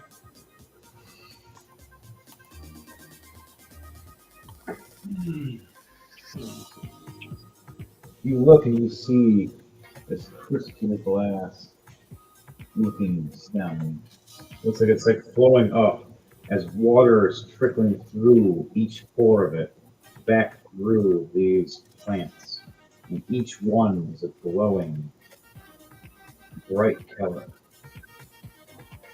As it has green leaves glowing off each branch. You also, as you're nat 20, you see the water hitting the floor looks reflective as like a mirror. But you look up and you see this nine-tailed fox sitting guarding the front of it. With a bunch of little mushroom people dancing around it and mushroom spiders walking past. What do you guys all do as your characters all head this way?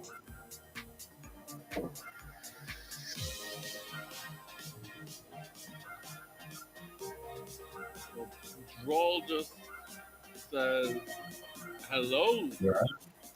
He just yells up to the fox saying, "Hello there." As he's got, as because as due to the fact that he's a druid, he can speak to animals. Oh yeah, I forgot he could do that. Well, try to do this. Yeah.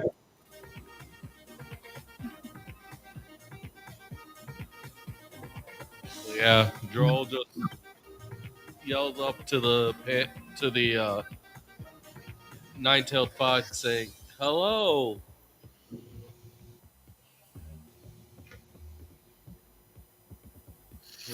It looks at all of you and blinks. And you, Points at with the your druid. net, you swear it would smirk at you. And it looks away. And then in all of your heads, every one of you, you hear psychically, I'm the guardian of this tree. Pay respect. If you take something, you leave something. May it be coin or food. Or water for the tree. If you try to steal, may you be burned.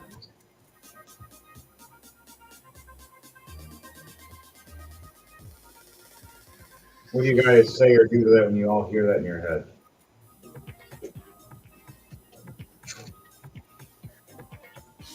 Merrick responds to the group and says, "Did you guys hear that? Or I'm just hearing things."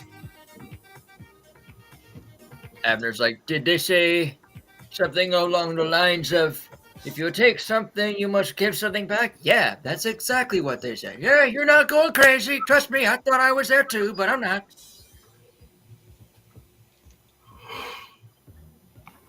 You just see,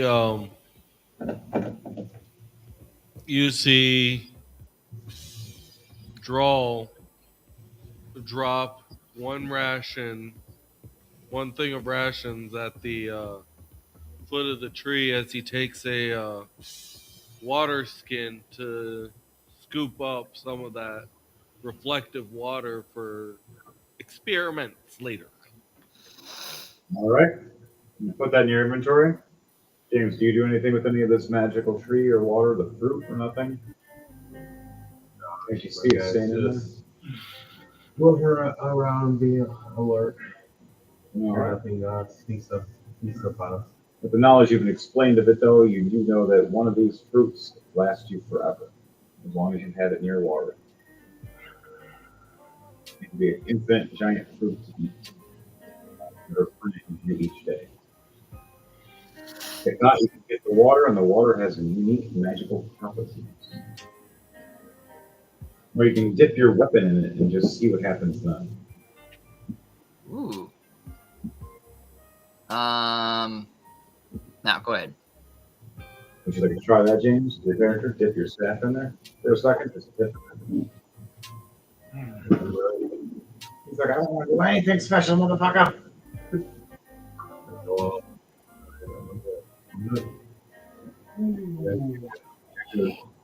All right, so on that, you see Scattermace walk up, use a bag of holding, and take two different colors, a purple and a green, and you see him regrow back from the tree right after. You put them in a special bag of holding in a case, each piece, so it didn't revs. Everybody else grab something if they do. Abner's gonna walk up and he's gonna go through his pouch and he's gonna pull out. He has three of them, but he's gonna pull one of them out. One of the red mushrooms that was given to him a while back. And he looks at the fox. A mushroom for a mushroom. It smiles and sniffs, and you see her eyes light up. It's a fey mushroom. Yes, please. And she sniffs on it and snarls and bites it. Go ahead, and he lets her have it, and then he's like, good, we got a deal. And he grabs one of the dancing mushrooms and puts it in his pouch. Sorry, honey, a deal's a deal. I can't believe you just did that.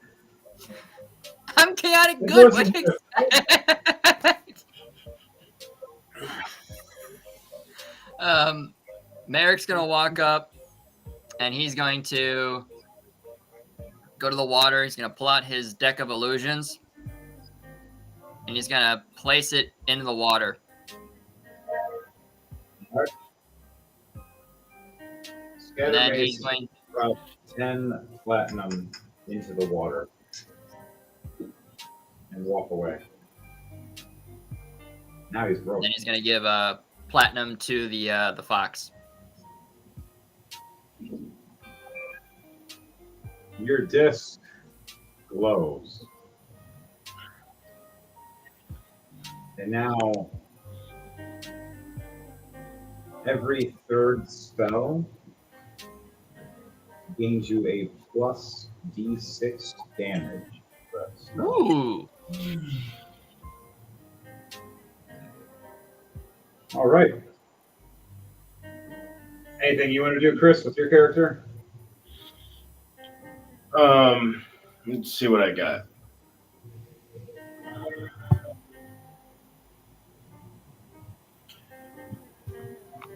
I drop at the foot of the tree a rope of hemp, 50 feet. All right. You take one of the fruits, or you take the water? I'll take the water. All right. Take the water and you put it in a flask or a satchel. I have a water skin. You put it in the water skin. You put in a water skit, and you realize now you have a water skit that is infinite water. Nice. You always refill. As for my orc, he sniffs around, goes, scratches his head and all in confusion. He goes, okay. And he, see what I can drop.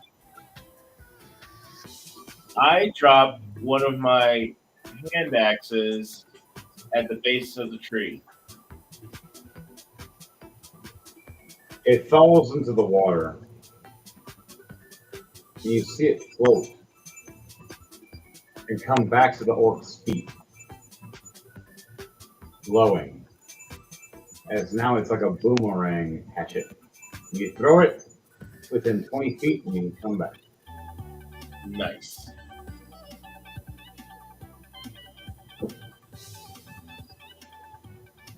All right.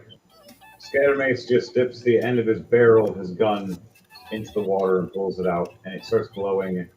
Holy, it turns the barrel, necrotic, turns the barrel, changes elements, each one. How interesting. Elemental gunfire. The fox looks and bows and thanks everybody for their contributions, and those who threw extra.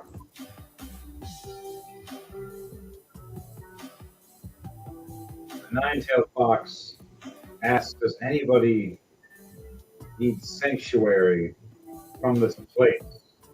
As daytime is actually the more dangerous time here.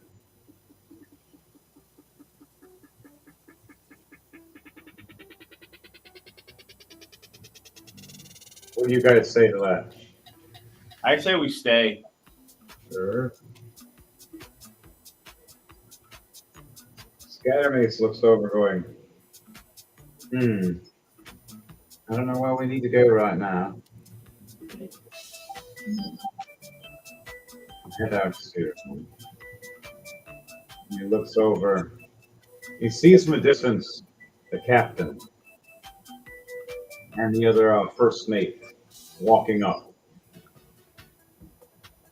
Finally found it, my friends. Here you go.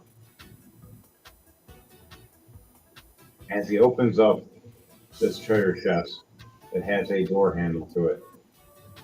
This will take us somewhere quickly. I need another ship anyways. So, when daytime comes here, these big giant bugs come around and try to eat everything. The only thing they can't eat is these plants. But anything living, bye-bye. And that's why we wanted to be here tonight. Merrick responds, that sounds like a good proposition. I'd rather recover my strength from those last two battles. I say, yeah, we stay the night indeed. Besides, old Abner here looks like he's about to pass out. What? I'm not tired, you're tired. And he goes right to sleep. See what I mean? Guy's tired. Looks over at all of you and goes, So, I go to plan. He walks up and puts up at the base of this rock and starts drawing a door out of like a chalk. I'm doing some Beetlejuice shit. Rolls it and knocks 3 times as he looks at his book. Starts mumbling and reading. I'm going to use wisdom. Okay, I get a +2, so at 12, I succeed. The door opens up, kind of crude looking, but like a stone door. All right, my friends, we go through this. It's like a tunnel to another area within this forest. And also we get to plenty places to sleep. It's not the best version I can make. I can make a better one next time. If I were to roll a higher number, it would have been better. You guys want to all head in? Merrick looks in and says, "It's better than nothing. I'll take it." Sure. As while you're doing that, you guys want to roll perception check to see what happens when the sun's hitting the ground? Yeah. Merrick. 12 plus 1, 13. Let's get out another way since he's right there. 5 plus 5, 10 for my orc. 14 for Abner. What about Merrick? And for my dwarf, Level 16, so it's sweet. 14 plus 3, 17. Nice. 2 for Merrick. 14 for 24. Abner. 13 for Droll, and then 8 for Planetar.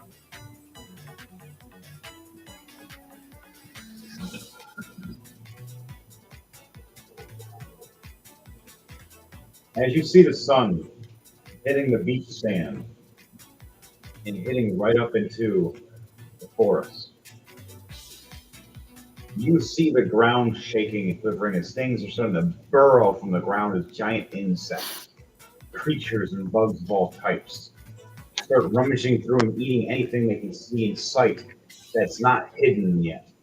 The only thing that's safe is the giant mushroom spiders. As you notice, they were calm and relaxed, kind of, not super attacking yet, but now they're super active because of the sun. As they start jumping around and lunging and eating everything. And you see the fox, nine-tailed fox, light herself on flame in a giant circle around the tree, like a guardian. As nothing goes past her, as all the insects step away. So they start eating everything around. As you guys just walk through the door, they see you and start running at all of you. And right the last to close the door is Scatter Mace, and an insect mandible tries to go right through the door and breaks when it hits, realizing it just hit stone. Now, guys, you are in a big dome room area, say 50 feet by 50 feet, circular kind of esque, maybe 8 or 9 sides. Well, yeah, 8 sides. And it has 2 floors. Downstairs, bedrooms, upstairs, food, and training. What do you guys do before you end the night with your characters, before we head to the next tunnel area for in 2 weeks? Next week is going to be our special Marvel event. Woo! Abner's gonna stretch his arms and his wings. I'm gonna call it a night, boys. It was a fun adventure. And he just collapses and falls asleep. Merrick kind of helps him up and, kind of walks a sleepy old half human, half dragon into a room for him to go to bed properly. I'm going to make sure he gets some actual sleep. And I, too, will also call it a night. Scattermace walks up to you. Excuse me, my dear friend. Excuse me.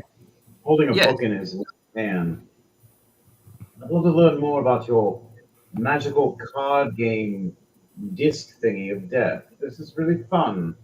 See, I got one arm, but if I put it on my rotating gun arm on this side, I can play and fire. Maybe add it to the gun as a magical casting. I mean, you certainly could. I can teach you how to use a firearm. As he pulls out a pistol from his hip, like a revolver, like old school Western style. Oh. And you look at it and you see it's unique. It's a 7-shooter, not a 6-shooter.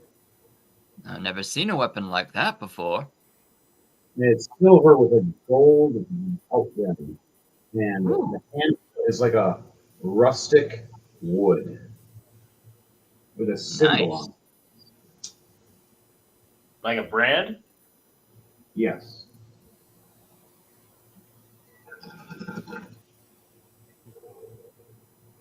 You notice it's if you do a perception check for me and then an arcana check, I'll let you know exactly what it is. All right, let me see if Merrick can pull that off.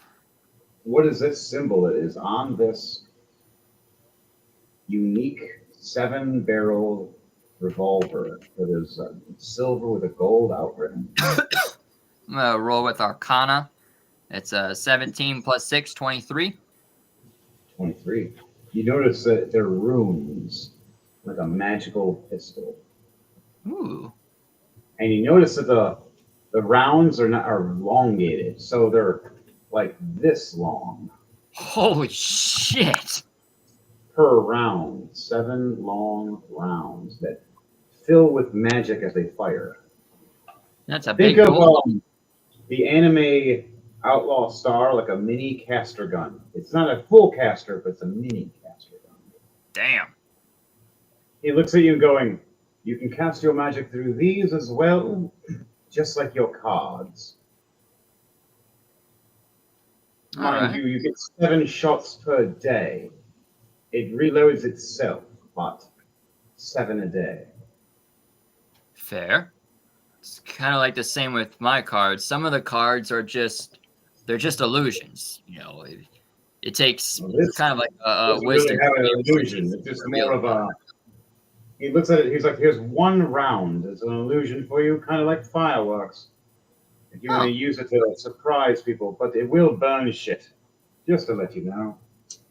Fair, fair.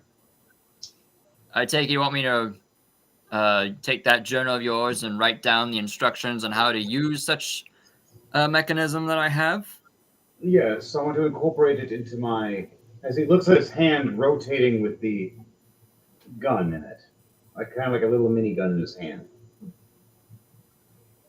Fair, I could do that. I will have to want say you- this though: you'll have to buy your own deck of illusions, though.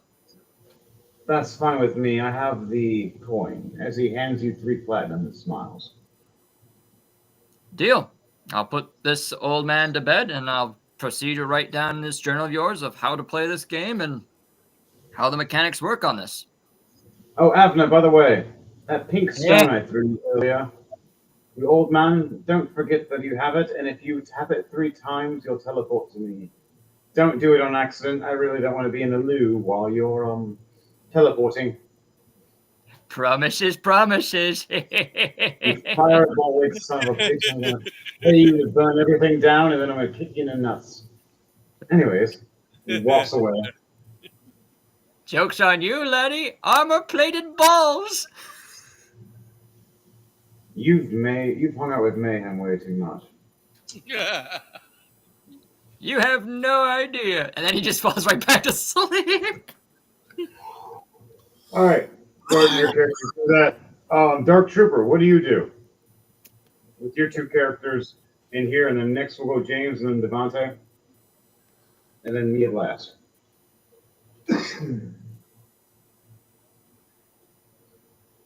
Dark Trooper, what is you're in this hallway area. Do you choose to go to one character go to eat or go to sleep, or both characters go to sleep?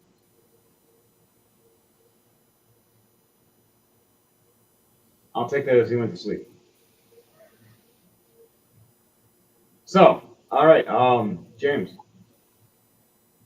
what does your character do? And then we'll find a room and become comfortable and go to sleep. You walk down the hallway. You see 3 doors to the left. You see 7 on the right. Which one do you take? Very first one. Very first one to the left.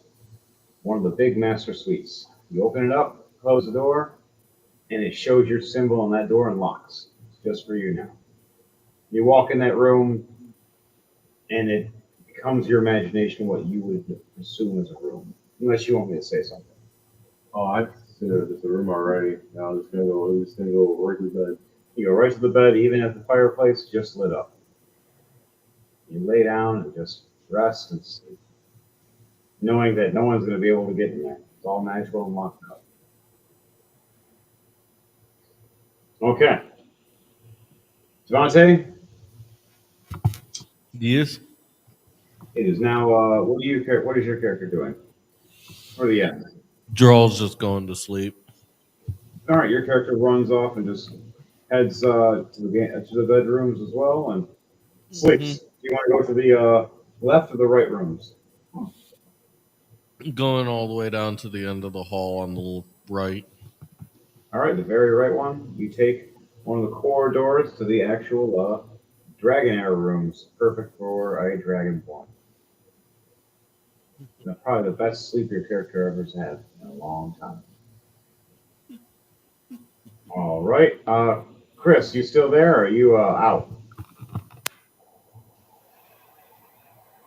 Dark Trooper?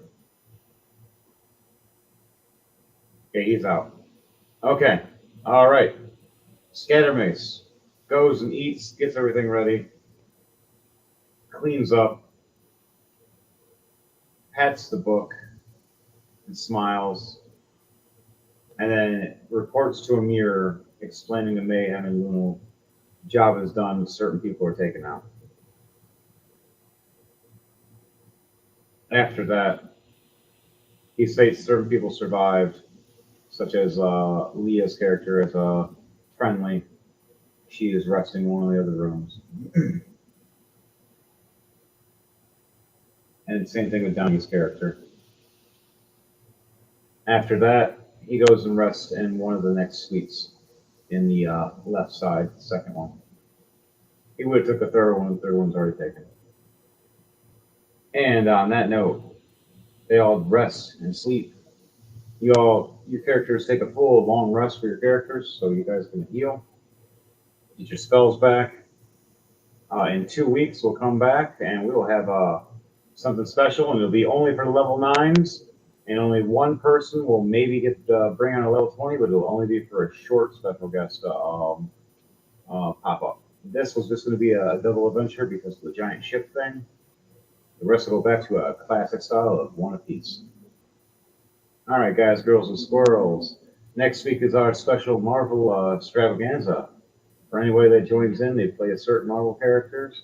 I will be playing Unstoppable Colossus. What are your guys' characters? Man, I'd say I am Cyclops. I'm gonna go with Ghost Rider. I'll see if I have that one. I think I have one version of one. That works. Okay. That'll work with Ethan, sadly. Oh yeah, I understand that. All right, guys, girls, and squirrels. You guys have a good one, and remember, this was Rolling2Die, and we're done with the bullshit. It's a crazy clown world out there now.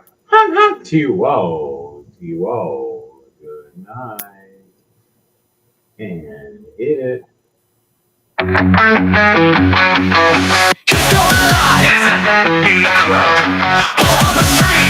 Let's give it up. He's gonna rock ya. He'll make you move. Let's get together. Enjoy the groove. He's got that beat you can't resist. Just join the celebration, please, I insist. We'll be jumping all night to this kicking jam. They'll talk for days after about this epic grand slam. It's a party, It's getting started, It's happening in this place. DJ on the bass, DJ on the bass, DJ on the bass. It's electrifying, It's energizing, It's everything your face. DJ on the bass, DJ on the bass.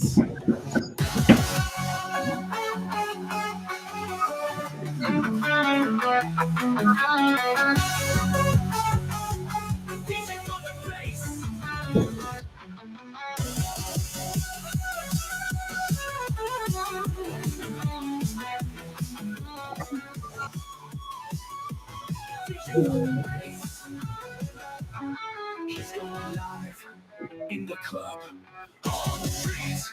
Let's give it up. He's gonna rock ya. He'll make you move. Let's get together. Enjoy the groove. He's got that beat you can't resist. Just join the celebration, please, I insist. We'll be jumping all night to this kicking jam. They'll talk for days after about this epic grand slam. It's a party, It's getting started. It's happening in this place. The DJ on the bass, DJ on the bass, DJ on the bass. It's electrifying, It's energizing, It's everything your face. The DJ on the bass, DJ on the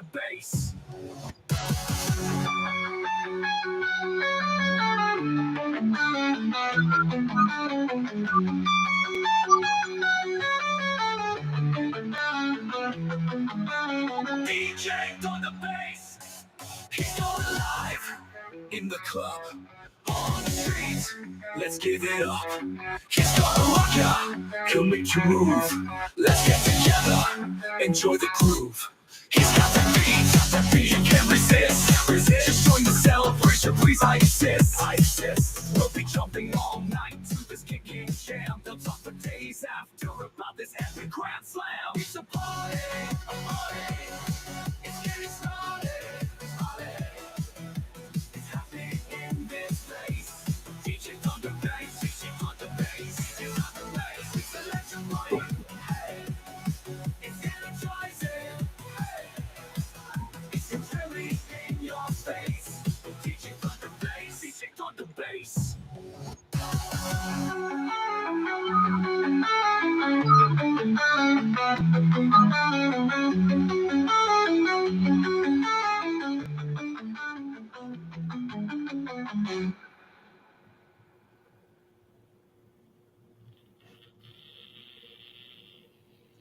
And It it's green. screams!